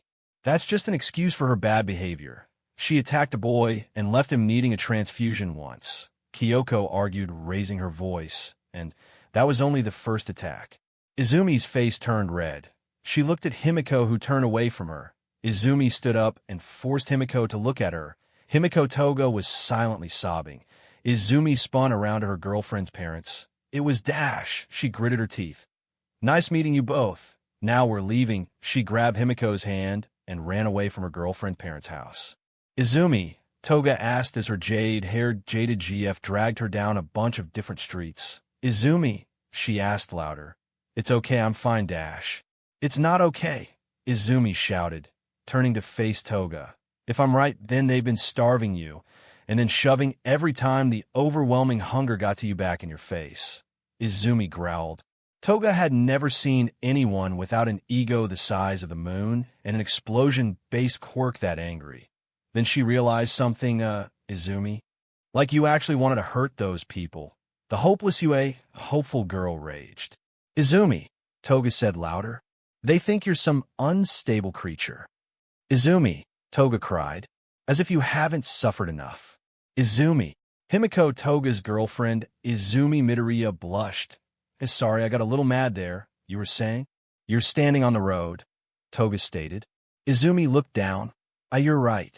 Down the street, unbeknownst to the two girls, a F-dumb, SHD, brain moron sped down the road at top speed, laughing to himself about how he couldn't wait to die. Toga screamed as the car came closer and ran over to try and push Izumi away until she felt something cold press against her back and held on to her girlfriend for dear life. Boying Toga opened her eyes and realized a large gelatinous green wall had manifested between the car and them. Both girls watched as the car bounced backwards and flipped upside down, as Izumi stared in wonder. Man, it's a good job someone put a protective barrier around us. Toga sniffed the walls. Dude, Toga said, turning to her. Is something wrong? It's jelly. Hey, let me go, you Dash. A voice cried from above. Both girls looked upward to see who spoke, and both of them had their mouths open wide as they saw someone neither of them thought they'd ever really meet. Quite the impressive Quirk young lady, the pro hero said, jumping off the building to meet them. You're Dash, Toga stated. He smiled his world-famous smile. It's fine now. Why? Because I am here, he heroically bellowed. All Might. Izumi breathed out. Wait, impressive Quirk. All Might nodded. Yes, the ability to make this wobbly green barrier. He gave her a thumbs up. An interesting quirk indeed. Wait, I made this, Izumi asked. Well, it wasn't me, Toga said. But I can't make jelly, Izumi said, before realizing her hands were covered in the same stuff that made up the wall. Huh? No, you couldn't, All Might corrected. Perhaps that life or death situation shook what you needed loose. He let out a breath. Well, I'm assuming so, at least, since I saw you make that wall from up there, I know you made it. Maybe, Izumi stated. Maybe since I was so mad and then scared I forgot what I couldn't do and just did it. My hero, Toga said, kissing Izumi on the cheek. Speaking of which, are either of you planning on becoming heroes? All Might asked. Yeah, we're both trying to make it into UA, Toga said. She patted Izumi on the cheek. Thanks to this one here. All Might smiled. Perhaps meeting her was fate. He looked back at the wall. So dense and bouncy, it bounced a speeding car away. Maybe she might be the one I'm looking for. He shook his head. Well, I'd better get this guy to the police, he said, showing them both the guy on his shoulder who was just as stunned as the girls were. Buck up, young heroes. I hope you both make it into UA. Excelsior. All Might shouted, leaping off into the sky. Kachin is going to be so jealous, Izumi said. Why is he an All Might nerd too? Toga asked. Yeah. So, are we going back to my parents' house? Toga asked. Not if they treat you like that. So, where am I going to sleep? Toga asked. Izumi turned to Toga. At my house. Huh? Toga asked before Izumi started pulling her toward her house. Wait, we can't just sleep in the same house together. What would your mom think? Inko cried, worried as she held Toga close. Of course you can stay here, dear. I can't believe your parents treat you like that. ISS, fine. Toga slurred as Inko Midoriya held her close. See, told you Mom would let you stay, Izumi said. How couldn't I, after hearing about how her family spoke to her? Inko said. Then, without letting go of Toga, she adopted a strict persona. But listen here, you two. I know you're dating, but I'm only letting you both sleep in the same room for tonight. Only no misbehaving. Then she smiled. I'll ask Katsuki if he wouldn't mind helping you get your things from your parents' house tomorrow. Izumi, you call the hospital. If Toga does have a medical reason for her fits, then I think her parents should know. While I'm fine with her staying, she does need to tell her parents where she is. Understand? Yes, Mom, I'll call the hospital now, Izumi said, and I'll text my dad to tell him where I am. Toga said as Inko finally let her go. Good. Inko smiled, and I'll find the inflatable mattress. As Inko walked off, Toga asked, why do you have an inflatable mattress? Kachin used to sleep over a lot, Izumi answered. Outside. All Might watched the house. He made sure both girls got back to safely after quickly getting that reckless driver to the police. It seems another is added to the maybe list, he smiled wide. But I haven't seen her heroic side yet, but I feel a great potential in her. He held up Izumi Midoriya's UA application form. Sweet body, eh? Chapter 5. UA's entrance exam. Who will be the successor? Just so you all know, I use a big 8-month time skip this chapter, just so we can end with the results of the exam. Let's begin. Both Bakugo and Izumi were at school, and both nervously awaited the end of the day, since it was the day Toga's quirk was getting examined. After today, they'd know the cause of her fits for sure, and Izumi was extremely nervous, more so since Toga's dad had taken the day off work to wait with Inko for the results. All day she'd been anxious, and as class ended and she and Bakugo walked toward the hospital, she was even worse. What if I'm wrong? She asked suddenly, making her oldest friend turn to her. What if Toga's problem is mental and not physical? What if she can't be helped? What if this drives a wedge between her and her family? What if I made thing war dash? Shut up, you dim-in nerd, Bakugo shouted. Huh, you want to be a hero? Then cut all this not believing in yourself, CRP. He growled. He took a breath. To calm himself, think, what if All Might acted as unsure as you? It's probably okay now, I think, the imaginary All Might shouted, or not. He couldn't reassure anyone, but Bakugo smirked. Maybe you're wrong. Maybe you aren't, but this is a step in a good direction. If the vampire's problem is physical, then when her parents find out, they'll be ashamed of themselves, and they'll work toward making amends with her. If it's mental, then you can encourage the bloodsucker to attend therapy. As for making things worse, she's depressed because of how her fits affect her, and how those fits make her family react, since she's going to finding out why the fits are happening. She'll be able to better combat them, making her happier, he said. Izumi smiled. You're right, Kachin, thanks. Of course I'm right. Now let's get moving, you freaking nerd, he said, stomping off to the hospital. When they arrived, both took seats in the waiting area with Izumi, making sure Bakugo was far away from anything that could set him off, which included children, loud people, the help desk, and anything with magazines. Before she went over to the reception to ask about Toga, she limited herself to just, when can we see Himiko Toga? In about a minute. The tests are a little personal right now, the guy said. Meanwhile, with Toga, and how do the bunnies make you feel? The guy asked after covering Toga and bunnies. Must snuggle all of the bunnies, Toga said, writhing around, trying to hug them all. Man, you really are good at distracting people while we fix the x-ray machine, said a worker. The doctor smirked. Yeah, I used to entertain kids at parties to pay for medical school. Back with Candy, Butt, and Boomer Boy. After a few minutes had passed, the two were ushered into the hospital room. Toga was have to get dressed in. She turned to both and smiled as she pulled on her shoes. Hey guys, the doc said he'd bring my Risu dash. Toga tilted her head to see past them as the door was thrown open. Her dad stormed across the room and wrapped her in a tight embrace. Hey Dad. I'm sorry, he said, tearing up. I'm so sorry. Well, that's about what I expected, Inko said as she walked in. Mom, what are the results? Izumi asked. Isn't it obvious? Bakugo asked, pointing at the sobbing dad. Inko nodded. Toga does have 2 stomachs. She has one for food and water, and one for BLD. Her dad cried. We've been malnourishing our daughter, he sobbed. Then Inko put a hand on her daughter's shoulder. But an odd thing is her BLD stomach was full today. In fact, the doctor said it looks like she's been getting BLD at least once a day. Now how could that have happened? Both Bakugo and Inko turned to Izumi. The green-haired girl blushed. Well, maybe I dash. Thank you, you angel, Toga's father cried. Izumi, you've been dash. Letting her SCK my BLD practically since I met her. Yes, Izumi admitted, blushing. Anything else? Inko asked. No, Mum, that's it. Inko let out a breath. Good. Well, that brings us to our next conversation topic. Where I'm going? Toga asked. No, you're still staying at our house for now. Inko stated. Rather dash, she even a glare at Toga's dad. Apologizing is a good start, but to start making amends, perhaps you and you wife should be a little more affectionate. And maybe you should take the results to the families Toga tried to take BLD from and explain to them it wasn't her fault. You're right, he said, not taking his hands off Toga. But right now my princess needs more hugs. It's fine, Dad, you didn't know Dash. I know it's a bit much to ask, but can you come home tonight? Your mother and I have a lot of making up to do. You can even bring your girlfriend.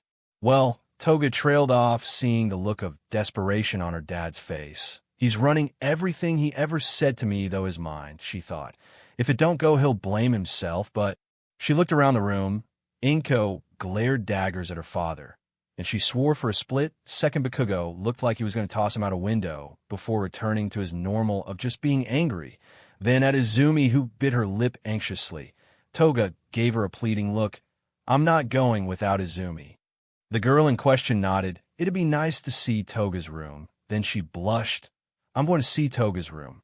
Dad, why don't you go and tell Mom? Toga said. About my stomachs and Izumi staying. Jin nodded. Right, Princess? I'll go now, he said, leaving the room quickly. Okay, Toga said. My mom and dad were wrong about my fits and are going to shower me in affection, she stated. Why do I still feel so blah? Yeah, the doctors say that feeling leaves after a while. Izumi said, I still feel it, and I've had a quirk for months now. Inko frowned at the talk of depression. Give it time, dears. Soon you'll all be great heroes, and this'll seem like a pleasant memory, she said. Okay. Toga scratched the back of her neck. Izumi, does this feeling ever leave you? The bleh feeling? At Toga's nod, Izumi smiled. It does whenever I'm with you, or Kachin, or at home with Mum. I don't feel so bleh. In fact, I've been smiling a lot more since meeting you, Toga. She raised a finger to her girlfriend. Here, have some jelly. Thanks, Toga said. She reached down to pull a piece off, but she stopped. Izumi, she said with hushed wonder. What? You didn't make jelly. You made chocolate, Bakugo said, taking a piece of her hand and eating it. Whoa, that's good. Really, let me try. Inko pulled a piece off and swallowed it. Her eyes brightened up. This is amazing. Mine, Toga said, licking Izumi's entire hand and devouring all of the chocolate. They weren't whistling Dixie at all. Whistling Dixie, Izumi asked. I remember old people saying that when I was a kid. Geez, how old are you, vampire? Older than Vone might expect, Toga said, holding an arm in front of her face. Then she leapt forward. Blah. Doesn't that mean sunlight turns you to dust? Bakugo asked, holding out his palm.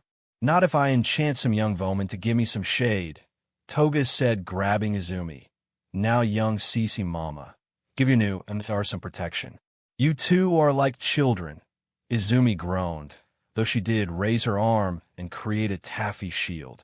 Yes, now the hunter can't and won't harm us, my dear, Toga said, drawing closer to Izumi. Inko blushed. Not my baby, she cried, pushing Toga away and holding her daughter. I know you two are dating, but I can't handle my baby growing up so fast. Mum, Toga wasn't going to kiss me. Yeah. Inko's face turned sour. Why not? Is my beloved daughter not good enough for you? She asked. No, we just agreed to kiss when we're really sure we want to be together, Toga said. I just wanted to nuzzle in her neck. Oh, I'm sorry, Inko said. I jumped to conclusions before thinking. It's fine, Toga said before she smiled at Izumi. So, since I had to skip school today, would you help me with my worksheets? Izumi groaned. You're lucky you're cute. Thanks, Izumi, Toga smiled. Octopus later, that same day Octopus. Izumi and Toga stood outside Toga's parents' house. Izumi had a bag in her hand. So we're really staying? Izumi asked. Yeah, I don't want my dad to feel bad even after everything, Toga said, but Izumi outpaced her and stood in front of her. Hold on there, she said.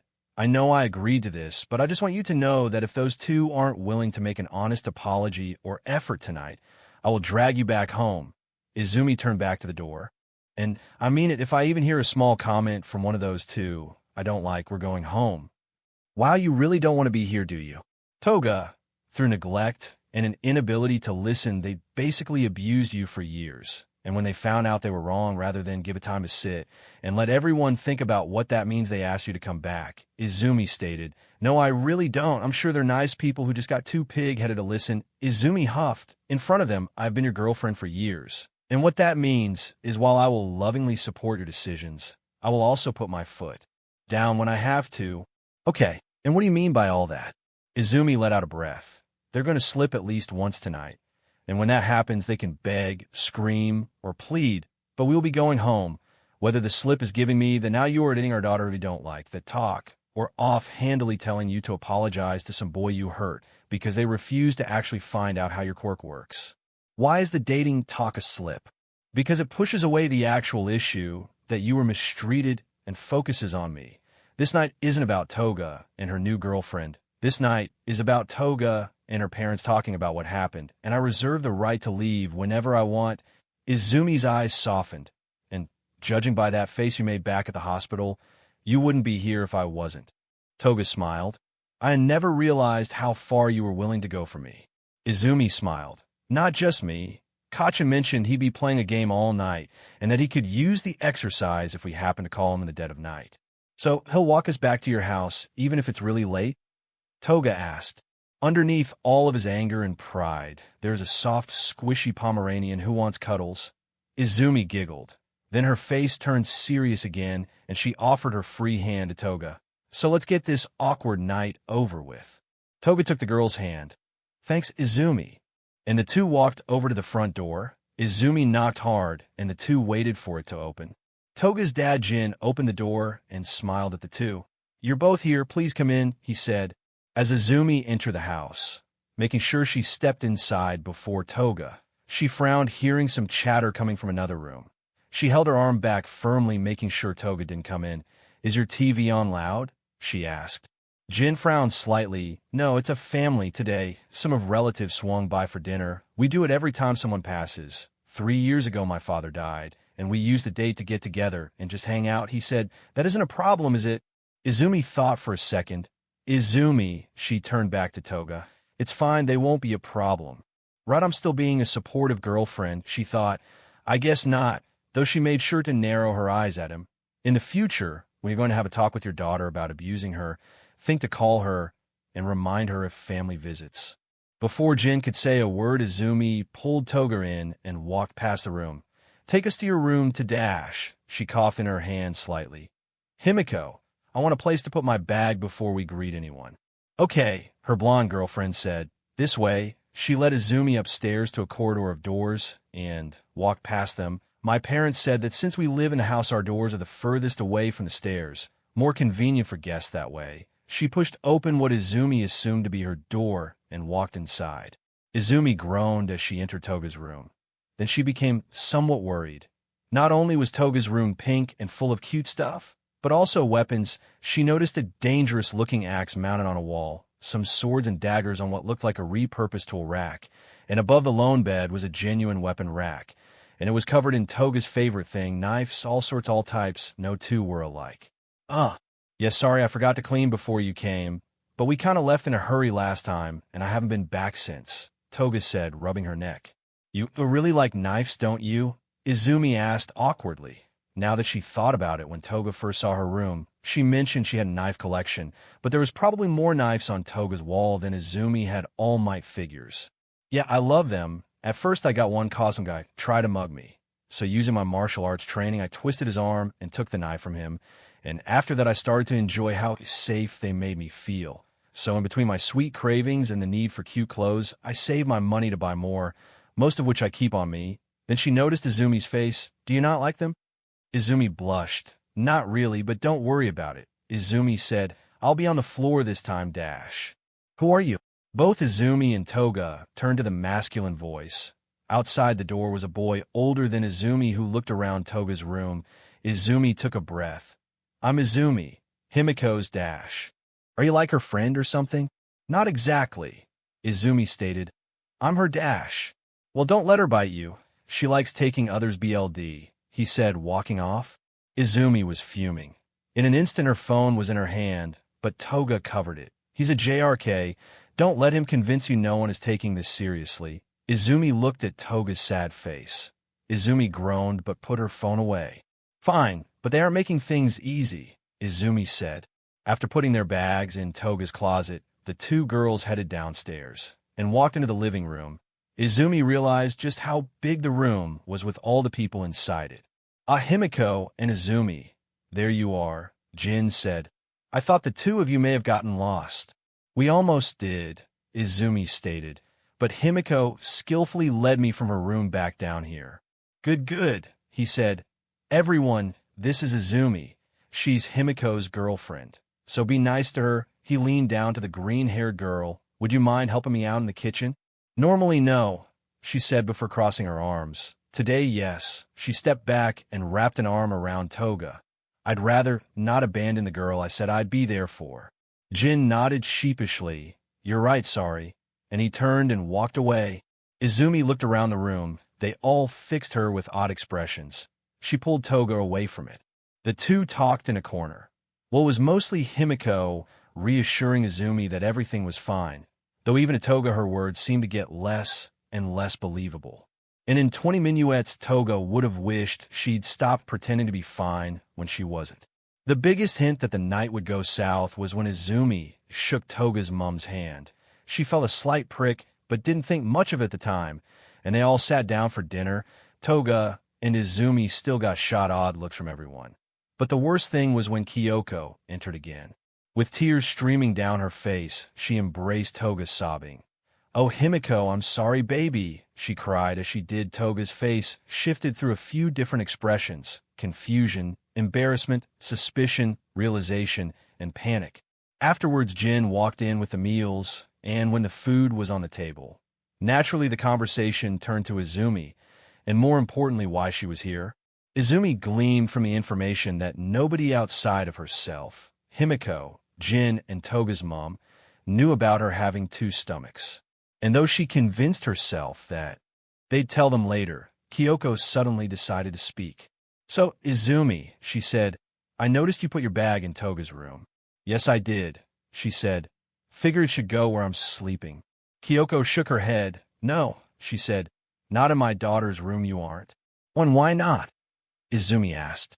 You want to sleep with her? You two already young for that stuff, she said offhandedly. At first, Izumi's face turned red out of embarrassment. But then, when my mom ingests someone's BLD, she gets their traits. Izumi's fork stopped. The prick I felt when I shook her hand, Toga's face when she hugged her. Izumi stood up. Miss Toga, she said, what is your quirk? Kyoko fixed her with an even stare. Why do you want to know?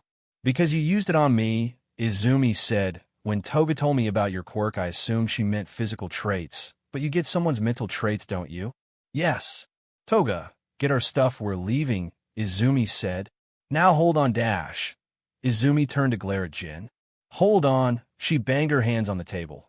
Today you and your wife found out you were abusing your daughter, and after begging her to come back, where she should have a calm talk to both of you, she found a party where no one knew anything, and your wife decided to check the integrity of her daughter's girlfriend, the one who actually brought the abuse to light, she asked. Did I get any of that wrong? Jin turned away from her. Yeah, Izumi said. I thought not. Izumi turned to Toga's mother. She's not coming back. And she stormed out of the room. While waiting for Toga, Izumi called Bakugo, who told her he'd be around to walk them home in a few. And after he met them outside, the trio walked home in dead silence.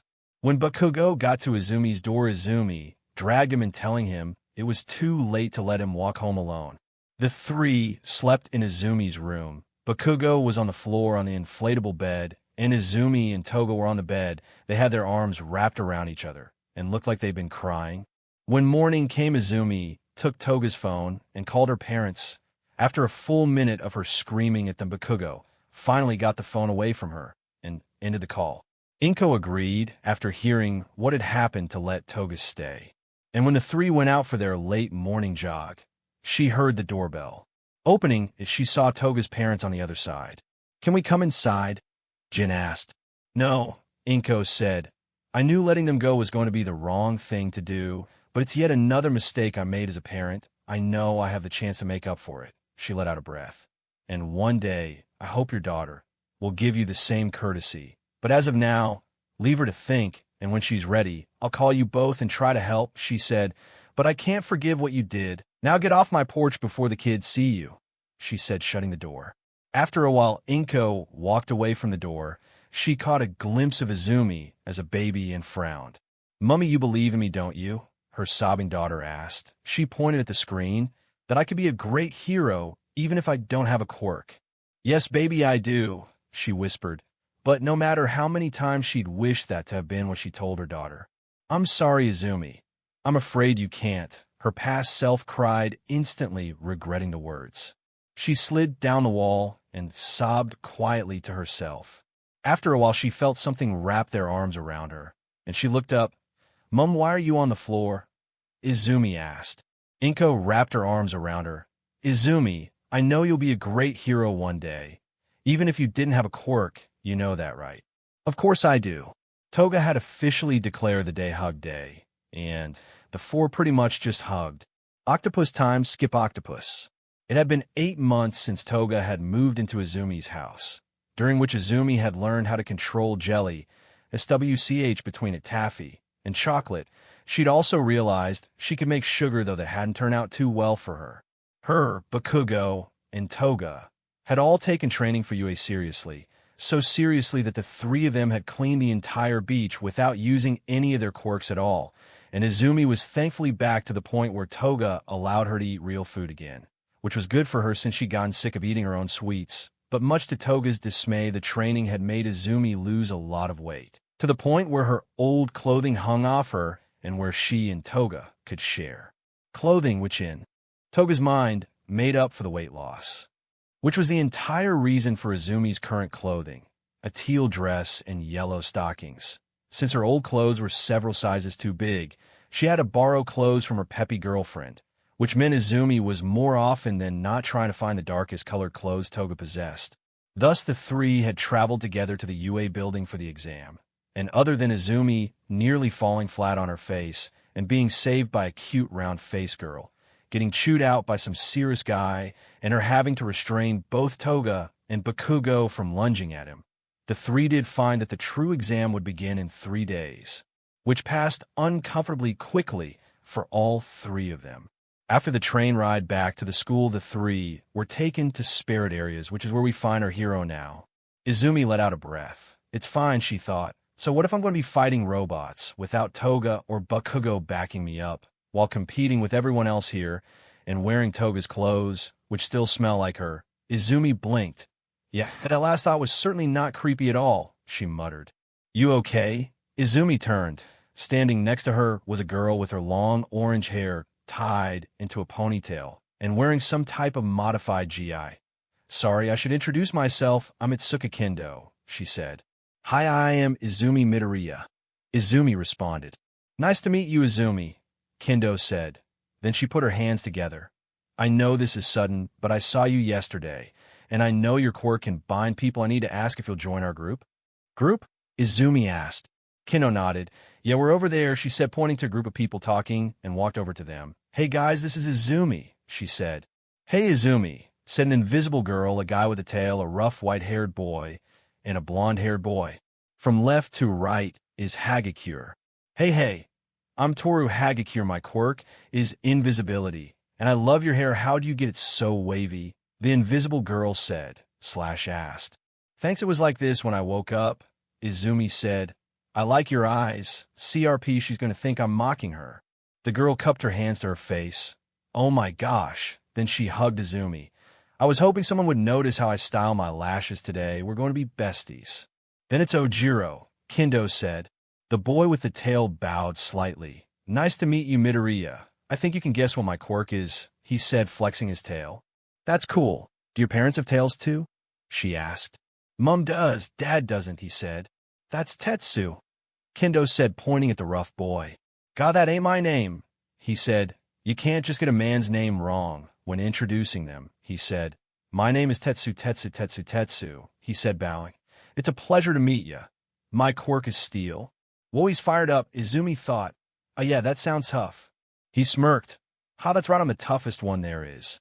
And Nito Momona, she said, pointing to the blonde-haired boy. Hey, great to meet you, he said, raising his hand to her. Why, you too, Izumi said, shaking the offered hand. Ah, sweet making quirk, Nito said, making taffy out his other hand.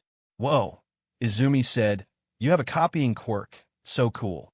Thanks, Momona said, though it's useless on its own. That's why we're here, Momona, Itsuka said. She turned to Izumi. I'm sure you understand better than most how hard it would be for people without flashy quirks to pass this test. Usually those people have to rely on their test scores, but I thought of a better plan for 162 students, each divided into 4 separate areas, and each wanting to succeed. That will always leave someone behind. Then she smiled. But what if some people with flashy quirks and some without formed A grouped together? Itsuka's hand grew bigger, and she gave a determined expression. I refuse to let a group of people fail this exam just because they weren't born with the right quirk for combat. So after President Mike gave us an explanation of how the exam worked, I rounded together some groups, and we formed a temporary alliance. Work together to ensure we pass. But there's a slight problem. All the people who could bind things went to the other areas, Ojiro stated, leaving us with no way to enact the plan. Unless I join up with you, all right? Izumi said. Kendo nodded. With your permission, Momona can copy your quirk, and the two of you can use that to stop our opponents from moving, giving Hagakure, Ojiro, and Minona the chance to take them out. And you, Kendo, and I can focus on racking up points later, Tetsu said. Kendo took Izumi's hands. You will help us, won't you? Please, bestie. It would be extremely appreciated. Come on, a real man wouldn't leave people in trouble like this. Tetsu said. She's a girl, though, Momona stated. Manliness knows no gender, the passionate boy said. It lies inside one's heart, he stated, nodding. Izumi blushed. They were really putting a lot of faith in her abilities, but she couldn't just leave them after hearing them ask for her help. WL, I'm not sure if I can actually help as much as you're expecting, but I'll try. Thank you, Itsuka said, hugging Izumi, who smiled and melted into the hug. She's so nice, Izumi thought. I wonder if she's single. Izumi blinked. Wait, I'm not single. God, how would Toga react if she found out what I just thought? Izumi imagined Toga wrapping her arms around her girlfriend and hissing at the orange-haired girl. Mine. Your face is really red, Ojiro noted. Are you all right? Huh. Oh, yeah, I'm fine, Izumi said, brushing off their concerns. Good, Kendo said. Well, here's the plan. Since Tetsu and I have strong close-range quirks, and Izumi has such an amazing quirk, for every 3 robots Ojiro, Hagakure, and Momona beat, we'll get one. Now for the first half of the exam, we'll take a formation with Tetsu and myself at the sides. Either Izumi or Momona at the front with the other in the back, and Ojiro and Hagakure on watch duty in the middle. Remember, when the others notice our strategy, they may try to take advantage of the unmoving targets. Since beating them is against the rules, Tetsu, she aimed a glare at her friend. We'll have to try and stop them without fighting them. Is everything fine for us all so far? She asked the group, but focused entirely on Izumi. I know that every 3 robots seems a little much, but with our quirks we should be able to make the difference in no time. What if you 3 can't find enough robots in time? Hagakure asked. Itsuka gave a brilliant smile. Her words were so gentle Izumi's heart fluttered. I'm fine with that. There's always next year. Tetsu teared up. No, I won't allow that, he said, banging his head on the floor. You came up with this plan. You should take my robots. I'll wait till next year. No, Tetsu. You said when we proposed this plan that it was your dream to become a great hero dash. Exactly, he stated. And what kind of hero or man leaves those who sacrifice themselves for his sake behind? He placed his head against the ground. If anyone here deserves to make it into UA, it's you. Tetsu. I'm serious, he said. You overheard some people you didn't know were worried that with their unflashy quirks they might not even make it into A class at UA, and you took it upon yourself to make sure everyone has a chance. You rallied so many people to do this grouping up stuff so they could have a chance to make it to their dream school and hopefully become heroes. He said, take 2 of my robots. If I found out I made it and you didn't, I'd never be able to face myself ever again. I can't do that, Tetsu, Kendo said. I want you to be a hero as well. Aren't you both forgetting about the other half of the exam? Momona asked. Both turned to him with confused expressions, making him sigh. Great. Essentially, with all our abilities combined, we'll obviously rack kills up fast and draw the attention of the other students quickly. Thus, at the halfway point of the match, we changed the strategy, he stated. Right, Itsuka said. I can't believe I forgot dash. More so since it was your plan, Ojiro said. Yeah. Essentially, Izumi after the halfway point, we all split into halves, Hagakure said. Ososei Ui and Kendo will go one way, and Momona, Ojiro and Tetsu will go the other. Izumi asked, I'm not sure if that's the best way to divide, but essentially yes, I would say Momona, Tetsu, and Hagakure would be a better combination. That way Momona would be able to use both of their quirks when his time on yours runs out. Which reminds me, Momona said, you will need to high-five me every 5 minutes if this plan is to work. Okay, easy enough, but to prevent anyone from being caught off guard, maybe every 3 minutes instead? Izumi suggested. Yes, that should be fine, he replied. Which reminds me, Itsuka said, we will split up twice during the exam. The first time will be 10 minuets into the match. The second will be 15 minutes into the match. The reason for doing this is so we can all go off and try to do our own thing. We'll have no obligation to each other then. Mostly, so we can't dominate the leaderboard. If we did that, the teachers may kick us out of the exams. Okay, listeners, Present Mike shouted. The contest is about to begin. On your marks, get set, dash. The large doors opened. And he smirked and shrugged. What are you all still doing here? Do you even want to get any points? Kendo's mouth hung open. Our run, she cried as everyone there suddenly charged into the exam area. The group followed after her, but seeing they might get overwhelmed, Kendo grabbed Izumi's hand and cried, Everyone hold on to each other. Izumi stretched her hand to Tetsu, who took it in a solid grip before he reached back for Momona. Gotcha! He grinned, taking the boy's arm as Kendo did the same. Now, Izumi charge, Kendo commanded. Izumi charged forward with the others, making it into the entrance exam area, and began searching for bots to bust. Octopus, meanwhile, with Bakugo Octopus.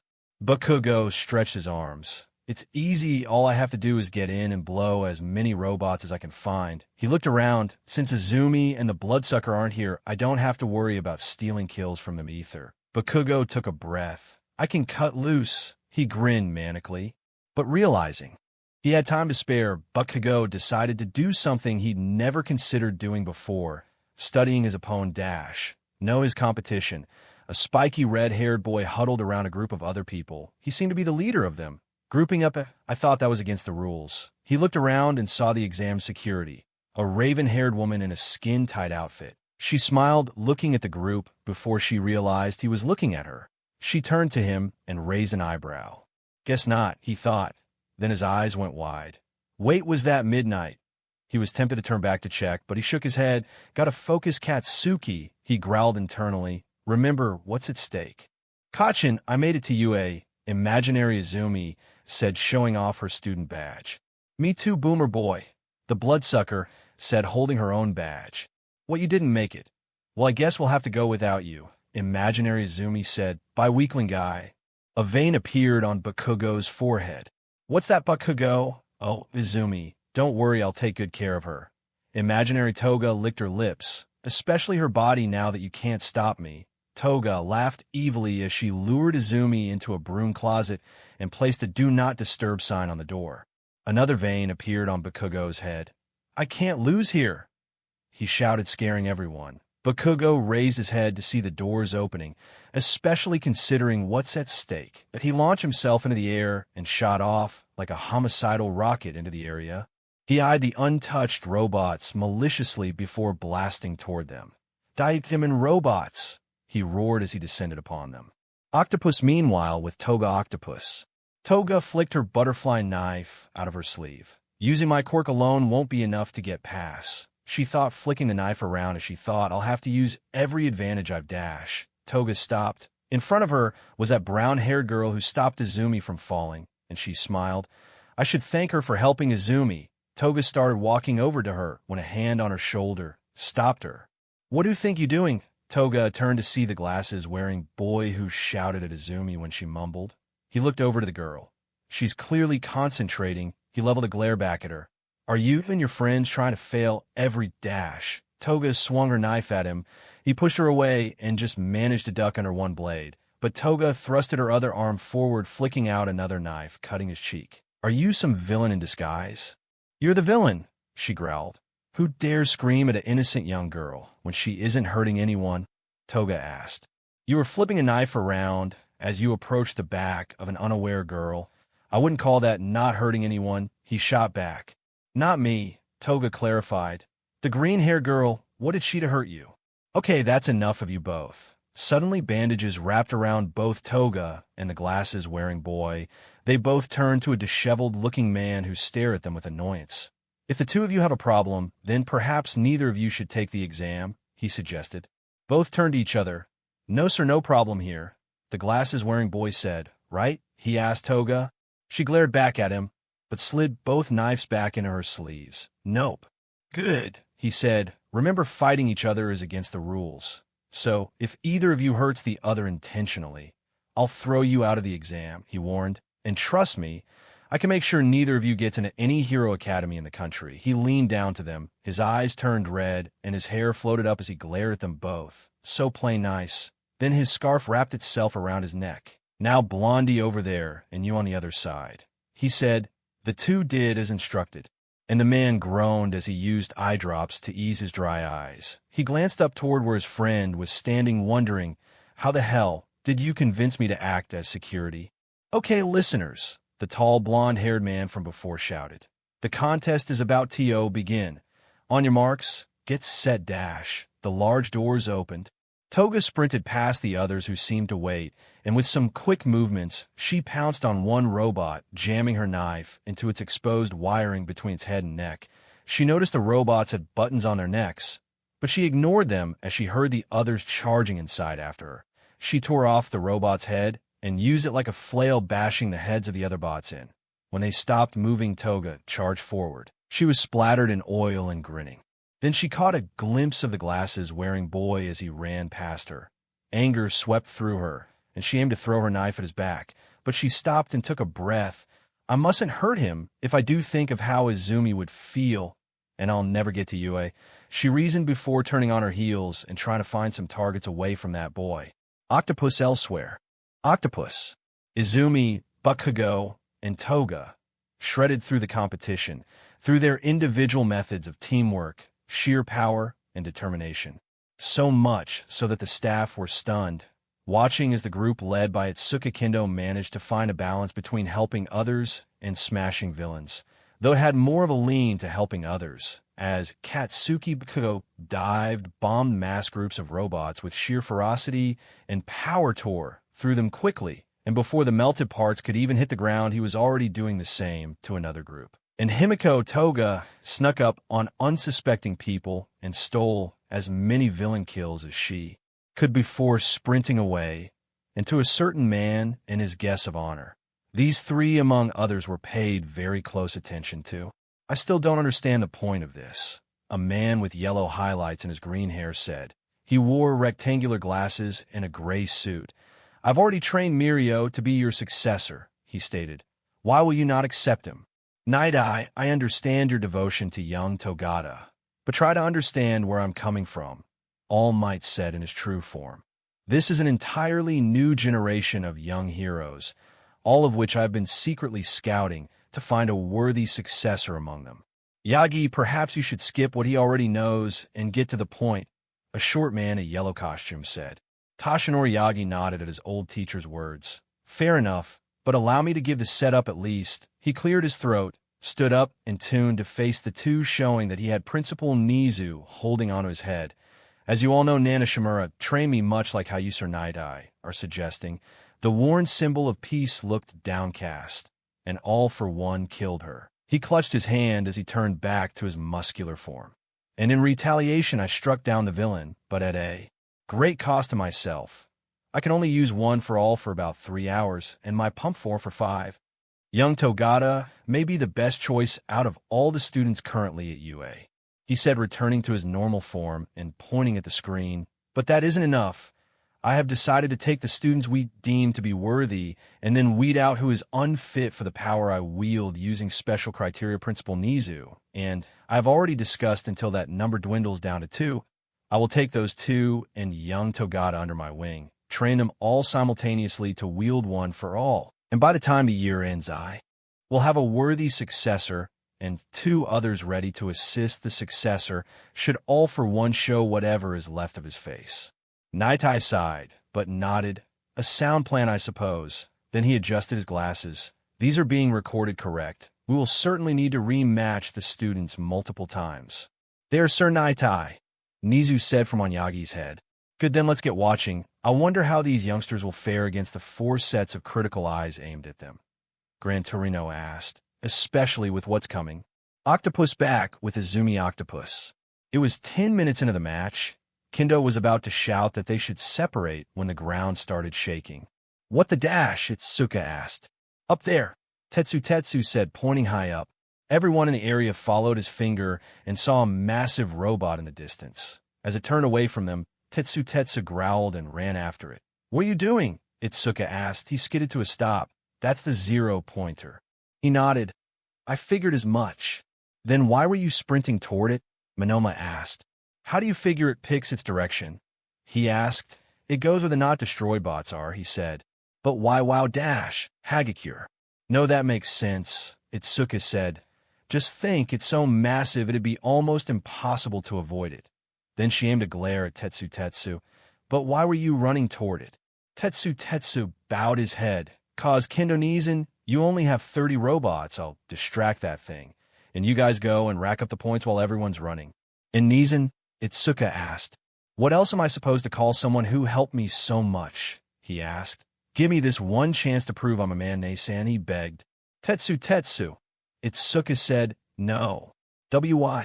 Itsuka walked over to him. 'Cause a real man never turns his back on his friends. She patted him on the shoulder. Right, the original plan was to spilt at this point, but since there's a good chance all the robots are with the big guy, that's where we're going.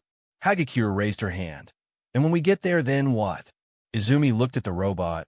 I can take him, she said. Everyone gave her an odd look. I've kind of been holding back this entire time.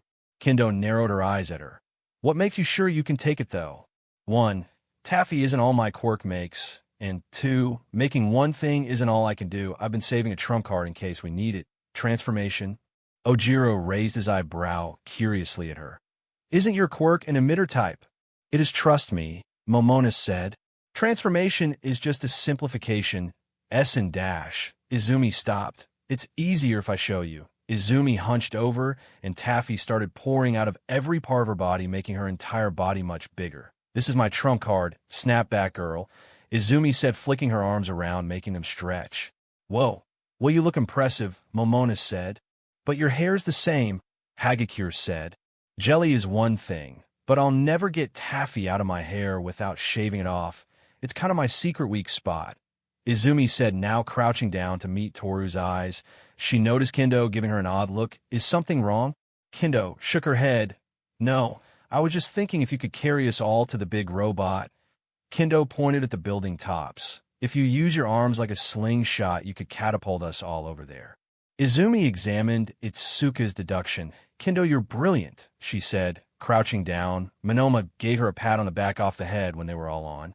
Octopus back with All Might Octopus.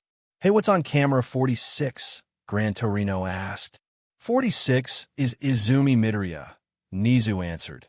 It also has numbers 32 Itsuka Kendo, 26 Masahiro Ojiro, 5 Nito Momona, 1 Toru Hagakure, and 48 Tetsu. So, which one is that big one? Gran Torino asked. Young Midoriya. Everyone turned to Yagi. Okay, maybe I watch her train a little in secret. Why? Gran Torino asked. When I first met her, she used jelly to bounce a speeding car away. I was curious if she was holding back, Tashinori explained, and this is what I saw.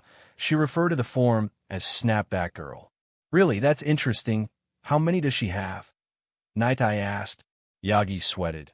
Well, I wouldn't know. I only saw the one. What you think I'm some creep who saw her become one and stayed around wondering how man dash. Yagi, Gran Torino said, cut the CRP. TH3. All Might said, holding up 3 fingers. This is number 1, Snapback Girl. Number 2 is Wobble Girl. Number 3 dash, well, she didn't name that one, and I doubt we'll see it today. It has a massive drawback. Oh, Naitai asked. His curiosity piqued. And will you reveal it to us? Yagi nodded. I suppose it would be better for the school to know. You see, Form 1 and 2 are timed by focus alone. When Izumi loses her focus, the sweets melt, and she returns to normal. But number 3 has a 5-minute time limit and a 2-day cool-down dash. That is extreme. Has she not worked on that? Nizu asked. She can't, All Might said, when young Midoriya uses her 3rd form. If she can't beat her opponent in 5 minutes, then her form drops, and she herself enters a state of hyperdepression. One that lasts 2 days, and is so debilitating she can't even stand. The only thing for it is for young Toga and young Bakugo to be by her side. Weight depression, that shouldn't stop her from fighting. Yagi nodded. Yes, I thought so too, but that hasn't stopped it from actually happening. Octopus back with Izumi Octopus. As Momona patted Izumi's head, she stretched her massive taffy arms to the building tops. Are you guys ready? Ready, bestie. As I'll ever be. Man, yes. I already patted your head. No, but do it anyway. Izumi nodded. Right, in that case, gum. What? Rocket. Izumi reeled in her arms and sent the 6 of them sailing through the air toward the 0-pointer. Did you steal this move? Ojiro shouted. I approve, Midoriya. Are we on the ground yet? Itsuka asked. W.O. Tetsu and Hagakure cheered. As they flew through the air, something occurred to Izumi. Wait, how am I supposed to get them to the ground safely? She thought for a second. Yeah, that should work, she smiled as she cocked her arms back. Gotta be ready, she said to herself toward the 0-pointer. As it turned to face her, her taffy fist grew. It raised an arm to grab her, but she grabbed its finger and swung underneath the giant arm. She let go, sending herself and the other straight down before she flattened her body like a hand glider and soared up, slowing there decent enough for her to use her arms to launch them again. Though she stopped on a building so the team could get off. The 0-pointer turned to follow her, so Izumi quickly launched herself back at it, stretching a single arm back. The 0-pointer brought its hands together, ready to clap. That'll catch me if I'm not fast enough. And thus, with the basics of an idea forming, Izumi threw back her other arm and started punching rapidly at the robot's exposed joints. As one stretched toward her target, Izumi turned the shoulder of the arm into mush, launching the entire limb like a bullet. Taffy shower, she cried, moving more taffy down at her arm as she began to punch rapidly until she'd launched Snapback Girl's entire body at the bot. And though its movements had become stiff, it didn't stop. It was fast enough to raise an arm to punch her. Izumi curled into a ball as jelly seeped out through her skin. Invincible, she thought, making a 10-foot jelly ball. The punch made her bounce into the ground, the impact hitting her hard and knocking her out just as the alarm rang. When she woke up, she dissolved the jelly and grabbed her head, trying to calm the ache she could feel. She heard footsteps coming toward her, but she could barely make out the shape of the person. Suddenly, she felt 2 arms wrap around her. You made it, you appealing genius, you, and soft lips pressing against hers. She kissed back before her ability to differentiate people from each other returned. And when it did in her concussed state, it wasn't much help, as she didn't think about breaking the kiss she was sharing with Itsuka Kendo. Though the other girl quickly realized what was going on and blushed before breaking the kiss. Izumi, I'm sorry. Izumi giggled. I love your hair. Hold on. Recovery Girl called, walking over. So this is the Jelly Girl? She asked. Why, yes, Tetsu answered. Can you help her? Recovery Girl gave the dazed girl an inquisitive look. She let out a breath. She's just tired and concussed. She'll need plenty of rest, but I can't really help her, she smiled. Get her onto a hospital bed, dears, she said, walking past the two. As Izumi was gently laid onto the bed by a still blushing Kendo, she smiled and said, You're a good kisser, Kendo, she said before a mask was placed over her mouth and the chemicals made her drift off to sleep. Octopus back with All Might Octopus. Yagi smiled. So what are we all thinking? Quit slacking off, Yagi, Gran Torino shouted. What? Dash. Get the tapes up. We need to start thinning the worthy from the unworthy immediately, Naitai agreed. My studying with friends. This shall be very fun. Nizu stated. Toshinori Yagi slumped over in his chair. Oh man, stop slouching for crying out loud. You're the #1 hero, so act like it for Pete's sake. Yes, sensei, he stated, sitting straight. How does he make me feel like a young teen whenever he shouts? Octopus elsewhere, later that day Octopus. A giggly and wobbly Izumi was being held up by her friends as they brought her back to her house. Kacchan, have you ever realized that All Might is like the #1 hero? Yes, who hasn't? He asked. But that's the thing, right? Who decided he's the best hero? Was it like merch sales, or did they quiz the villains he beat? I don't know, but Bakugo said. I'll bet we'll find out when we're actually heroes. Yeah, heroes, Izumi giggled. But first we should get pizza. The three of us never hang out anymore. Haven't we all been hanging out since you met me? Toga asked. Yeah, but how many times have we all had pizza? Never, Toga stated, 'cause we wanted to train for UA. Oh yeah, she drawled. Toga, I want to go dancing. No dancing. We have to take you home, Bakugo said. Izumi pouted. Bakugo, don't be the fun police. They're bad. I'm not the fun police. Don't you remember what Recovery Girl said, right? Izumi turned up her nose. You need plenty of rest, little girl, so you can heal from that concussion. If you remember why you can't, then why are you asking me? Izumi smirked. 'Cause she's not the boss of you. Bakugo stopped walking and began sweating profusely. It's a trap. It's a trap. It's a trap. Now, take us dancing, Izumi said. No, you're going home, Toga said. But Toga, Izumi whined. Don't you Toga me, young lady. I'm taking you home regardless of how you trick Fluffy over there, Toga said, gesturing her head to Bakugo. What did you call me? Bakugo shouted.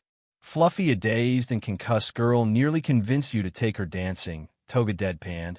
Hold her shoulder and help me get her home. Bakugo growled, but conceded, and despite Izumi whining about more things she suddenly wanted to do, they got her home no worse for wear.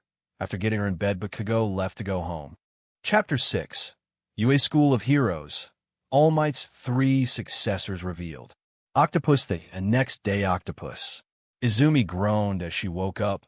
Her mouth felt like cotton, and her head was killing her. She reached up to rub her forehead and let out a groan. What happened yesterday? She asked, sitting up to get out of bed, but her arm was stuck. She turned, and her heart stopped. Her breaths grew shallow, and her jaw dropped.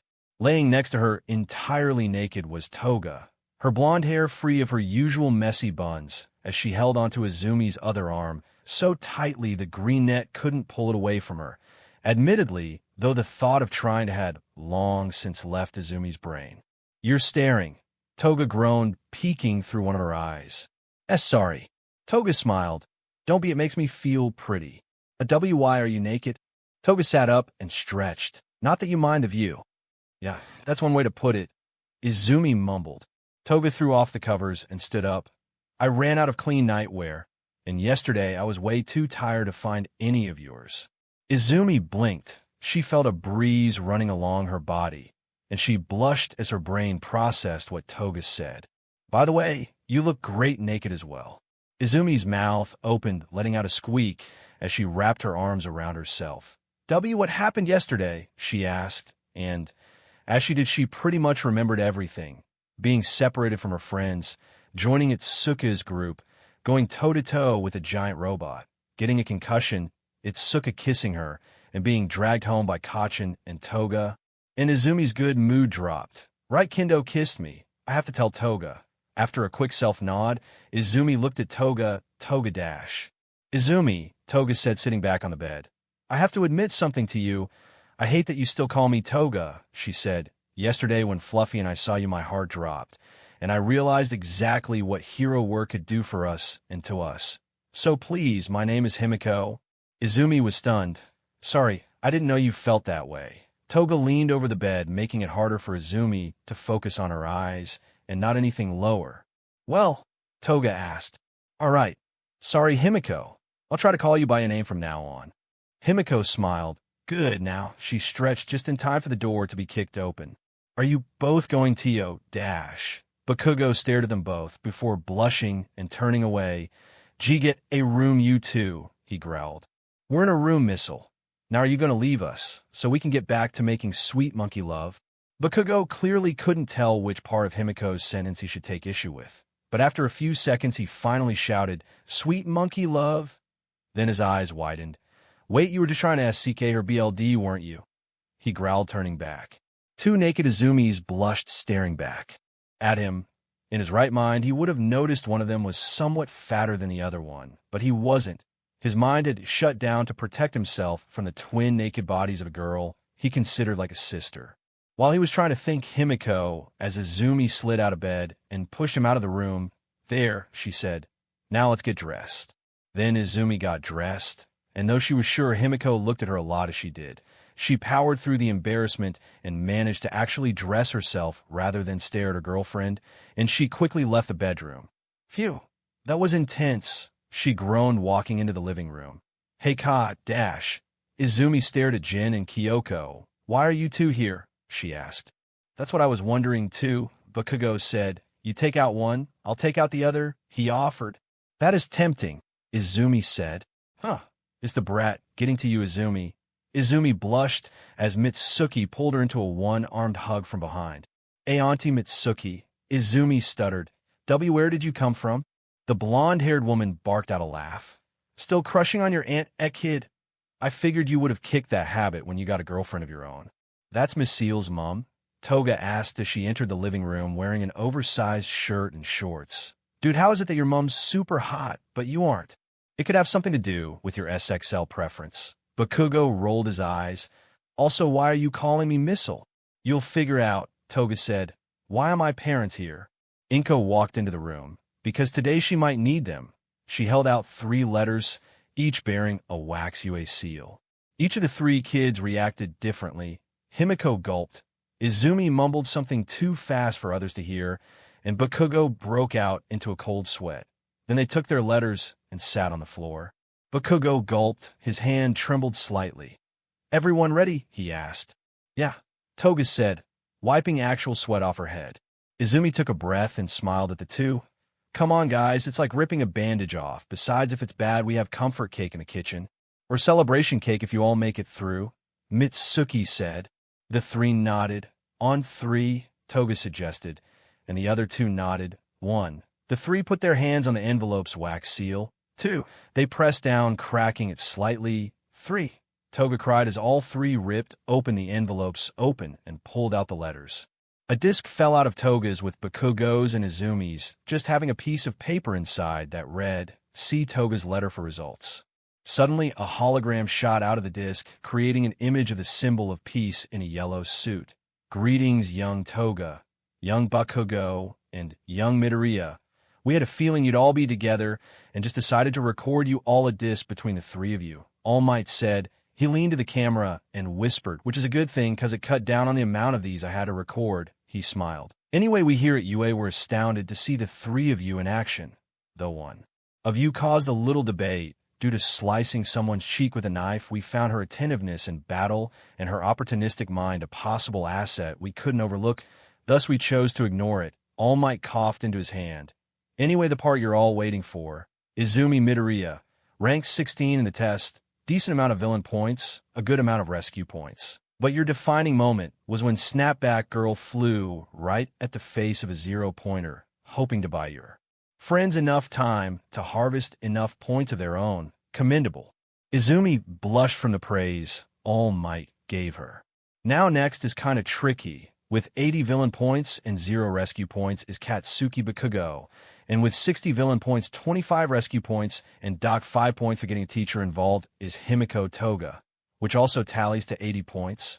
All Might rubbed his neck. These kind of numbers haven't been seen in UA history, making you 2 well-ranked equally at number 2. But who ranks higher will be determined at the Academy.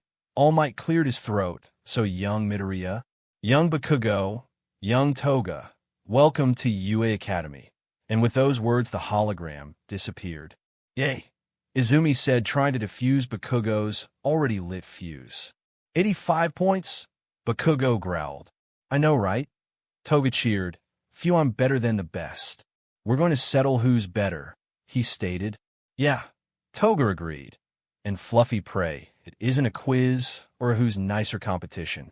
"I can be nice, vampire," Bakugo shouted. "Don't scream, brat." Mitsuki shouted at her son. Himiko, don't egg him on. Izumi chided her girlfriend. After a few seconds, though, it all finally hit them. We actually did it, Izumi, Toga breathed. Like there was ever any doubt that I'd passed their crappy test. Bakugo said. Yeah, 'cause you weren't sweating bullets a minute ago. Toga teased. Shut it, vampire, Bakugo growled. Be nicer, brat, Mitsuki demanded, slapping her son's head. You probably only passed cause of Izumi. Mitsuki gave a smirk to her son's oldest friend, who blushed. Actually, I just helped him with his costume. Kachin did everything himself. Oh, Mitsuki's eyes widened. Well, good job, brat. Thanks, Bakugo said. They all just stared at their letters. Well, since you all made it, Inko said, carrying a sponge cake in. Izumi, would you? She asked, placing the cake on the table. Izumi jumped up. Sure. She held her hand over the cake. Any requests? Chocolate, Bakugo said. Taffy, Toga said. Who go with both, Izumi? Mitsuki said. Right. Izumi focused as she drizzled taffy onto the cake. When it was covered, she made it solidify before she did the same with chocolate. There, the group enjoyed the cake. Many cheers were made in the kids' honor, and Toga and her parents didn't really interact, partially because she was flanked by Izumi and Bakugo.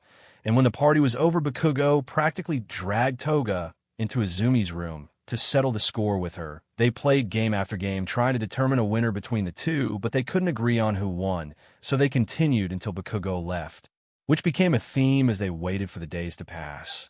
Anytime the three were together, Bakugo would turn into a contest, to the point where when the time to go to UA came, the two girls had to ran to the train station, so as not to lose. Bakugo, who sprinted like hell, was at his heels.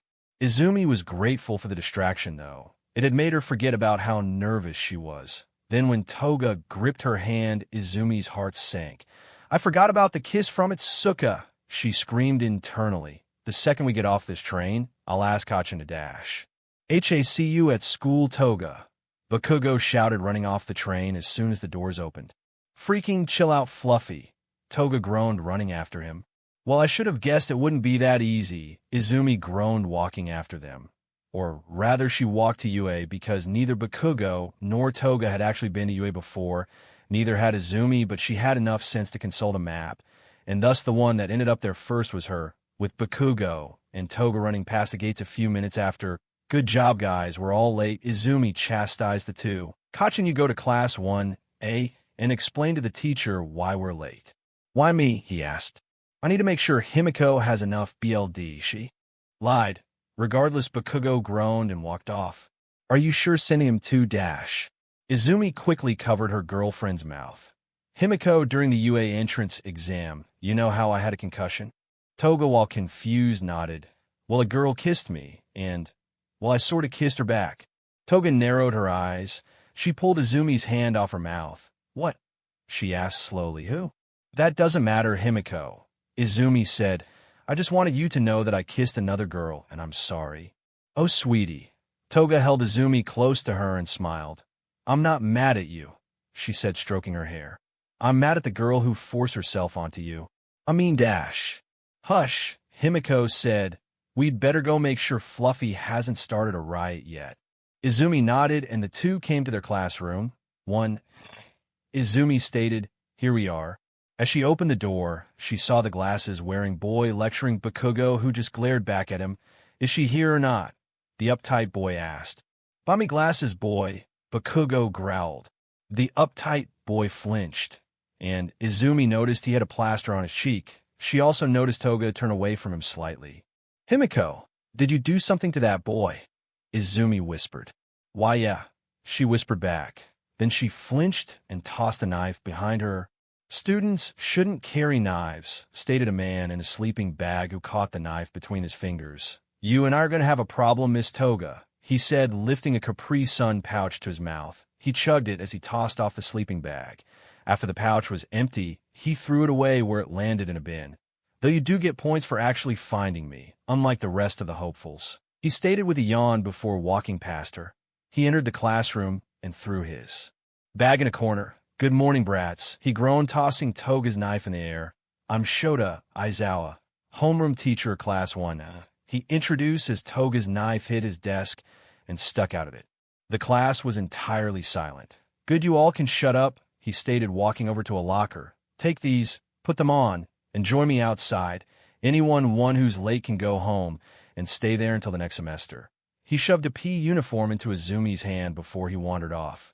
And after a few minutes, the entire class was changed and standing outside staring at a clearly annoyed older man who looked as if he hadn't slept in so long he couldn't even make out basic shapes. "Right, well," he said after a few minutes. "Since we're all here," he tossed the ball up. "This is a quirk assessment test," he said. "I'm going to put you all through a bunch of exercises to see how you've devolved your quirks." He studied the group for a moment. "You come over here," he said, pointing at a spiky red-haired guy. "Yes, sir," he said, walking over to Aizawa, who handed him the ball. "Using your quirk, throw this as hard as you can." Right, the red-haired guy cocked his fist back, and then the skin on his arm seemed to harden, and he threw the ball.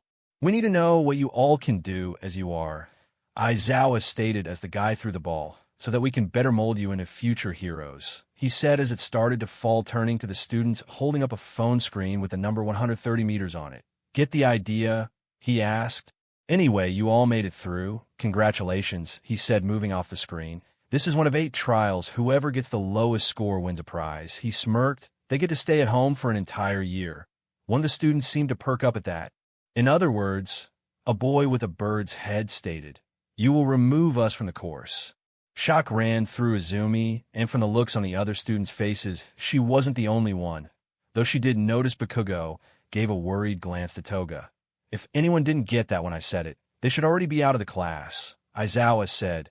"I hope you are all prepared to risk everything, cause this test is designed to push you all to your limits." What transpired next was the entire class trying their hardest at the various tests. Though one name dominated the entire chart, Katsuki Bakugo, who seemed like he was determined to prove he was the best in the class. Toga and some other students seemed to give him a run for his money at times, but he still won. Toga got above average scores in the athletic tests, as she was used to running miles, jumping over high things, and just generally staying in great shape, whereas Izumi ended up on a lower scale because she couldn't use much of her powers during the tests. Jelly boots, so she could bounce to the finish line during the running test, helped somewhat, until she lost her footing and fell over. But there was one test she was banking on, the ball throw. She could use her powers and get an amazing score there, keeping her in for the running. And all too quickly, the ball was in her hand. "Well, throw the ball, so we can go home," was the inspiring speech made lazily by her possible future homeroom teacher. "Okay," she said, taking a breath. First, she coated her palm in a thickish layer of jelly.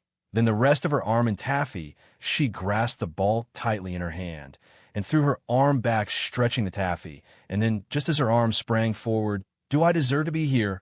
she asked herself. It was a question she had been ignoring, and it was the real reason she had slipped earlier and why she hadn't used much of her powers. "I don't even deserve to stand with these other people. I'm nowhere near as amazing as them." And with that thought, Izumi's taffy arm evaporated and the ball rolled past her feet. No one should be forced to give up their dream just because I can do better in some test, she thought. Suddenly a shadow was over her. She looked up to see Mr. Aizawa. "Izumi Midoriya," he said. Bakugo gritted his teeth and readied his palm. Toga rubbed her thumb against her hidden knife. "You have the worst score here." His words made the aspiring hero flinch. "I don't understand why you decided not to throw that ball, but whatever it was has put you in the dead last position, and therefore I dash." The doors leading inside the school then swung open. "Excuse me, Mr. Aizawa." The teacher turned, revealing a small white dog/mouse/bear-like creature with a bowl in his paws. "I a dog, a mouse, or a bear, who can say?" The creature smiled.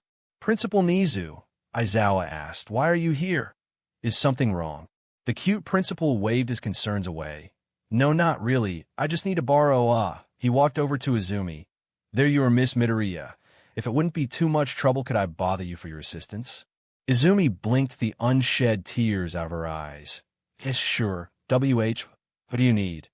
she asked, though with a quick glance at Aizawa's face. Unless she stopped some titanic creature on her own and saved a planet's worth of people, she'd still be thrown out of the program.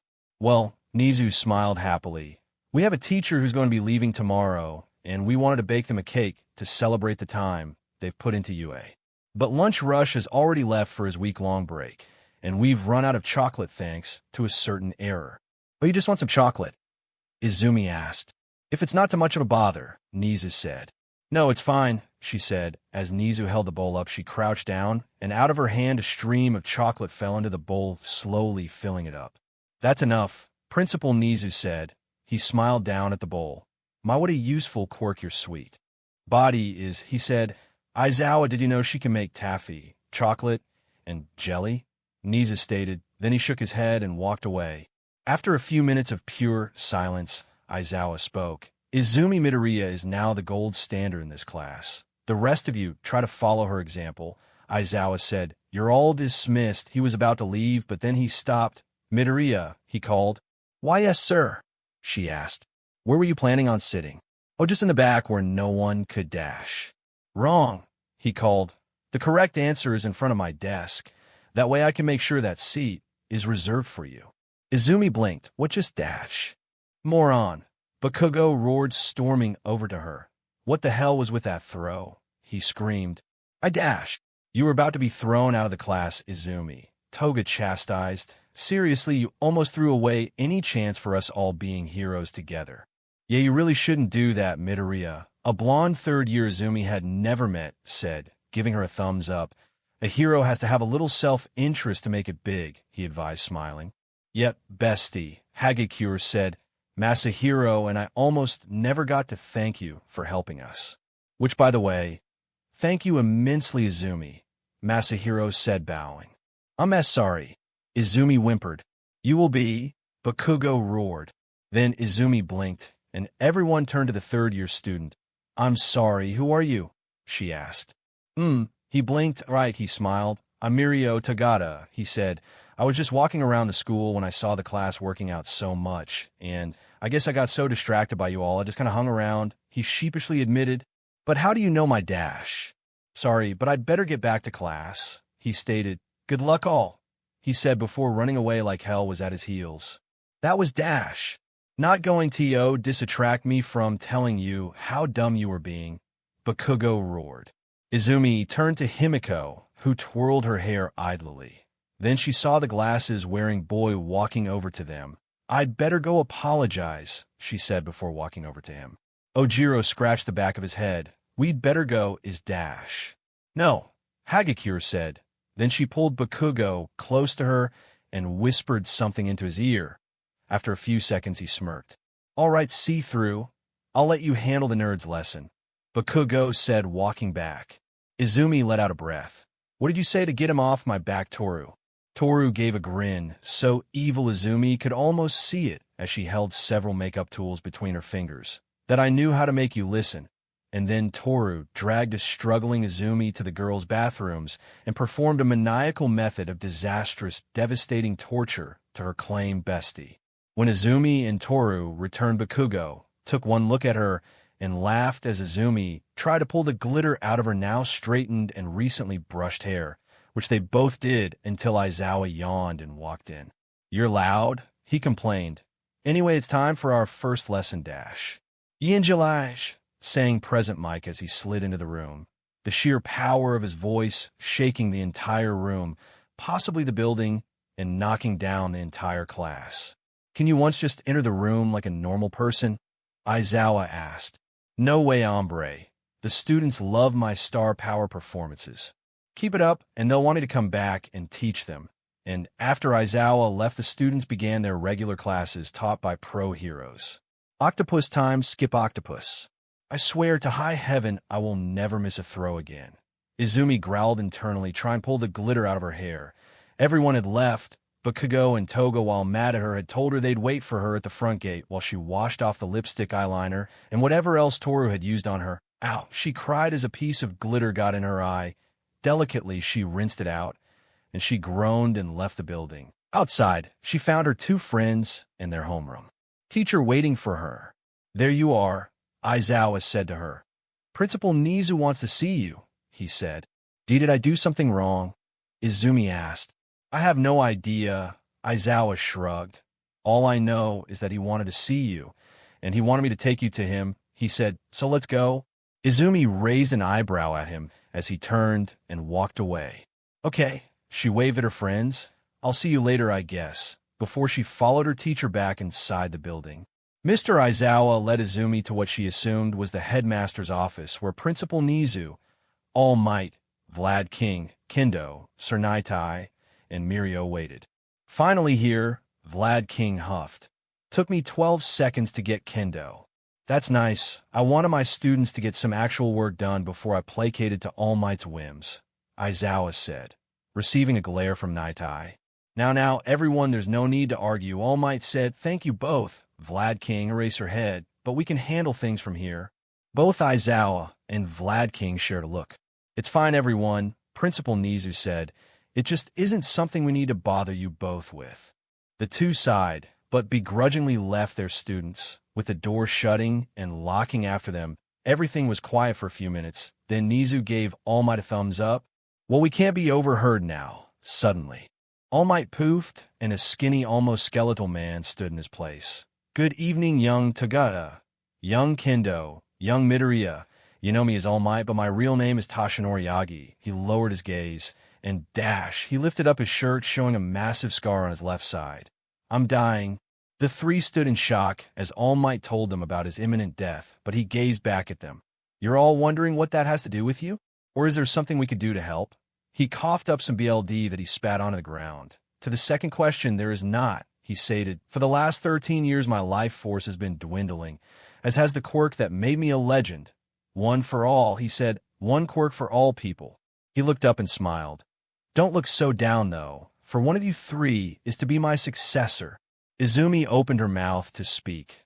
Please, young Midoriya, let me finish. She nodded and closed her mouth.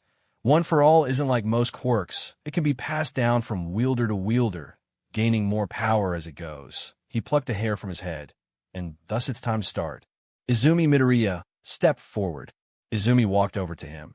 You're number 3, but we have decided to give you this first, as your quirk is statistically the best out of you all. Any questions? Izumi nodded. What is going on? All Might chuckled at her question. The 3 of you were chosen because you all meet the criteria Principal Nizu and I decided on, which took us from every student in UA to 28, and after that 4 people, including the principal, myself, and Sir Naitai, weeded the remaining down to 3 students. In order of last to first you, young Kendo, and finally young Togata. This hair contains my DNA, which is what allows one for all to be passed on. All Might explained using you 3. We're going to pass it back and forth, trying to increase its power and your ability to use it. By the end of the year, the one of you who shows the greatest ability with it will become my successor.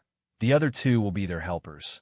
This is not a race, and despite how Yagi put it, it is also not a competition. Principal Nizu explained, the 3 of you are teammates, sworn to help each other and protect the secret of one for all. We can't tell anyone about this, Togata asked. Not your friends, not your families, not even to your reflections, Sir Naitai stated. One for all is too great of a power.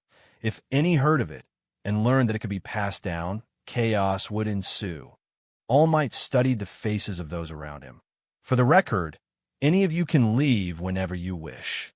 But you already know none of us will, don't you? Kendo asked. All Might's only response was a smirk. He handed the hair to Izumi. Young Midoriya, eat the hair.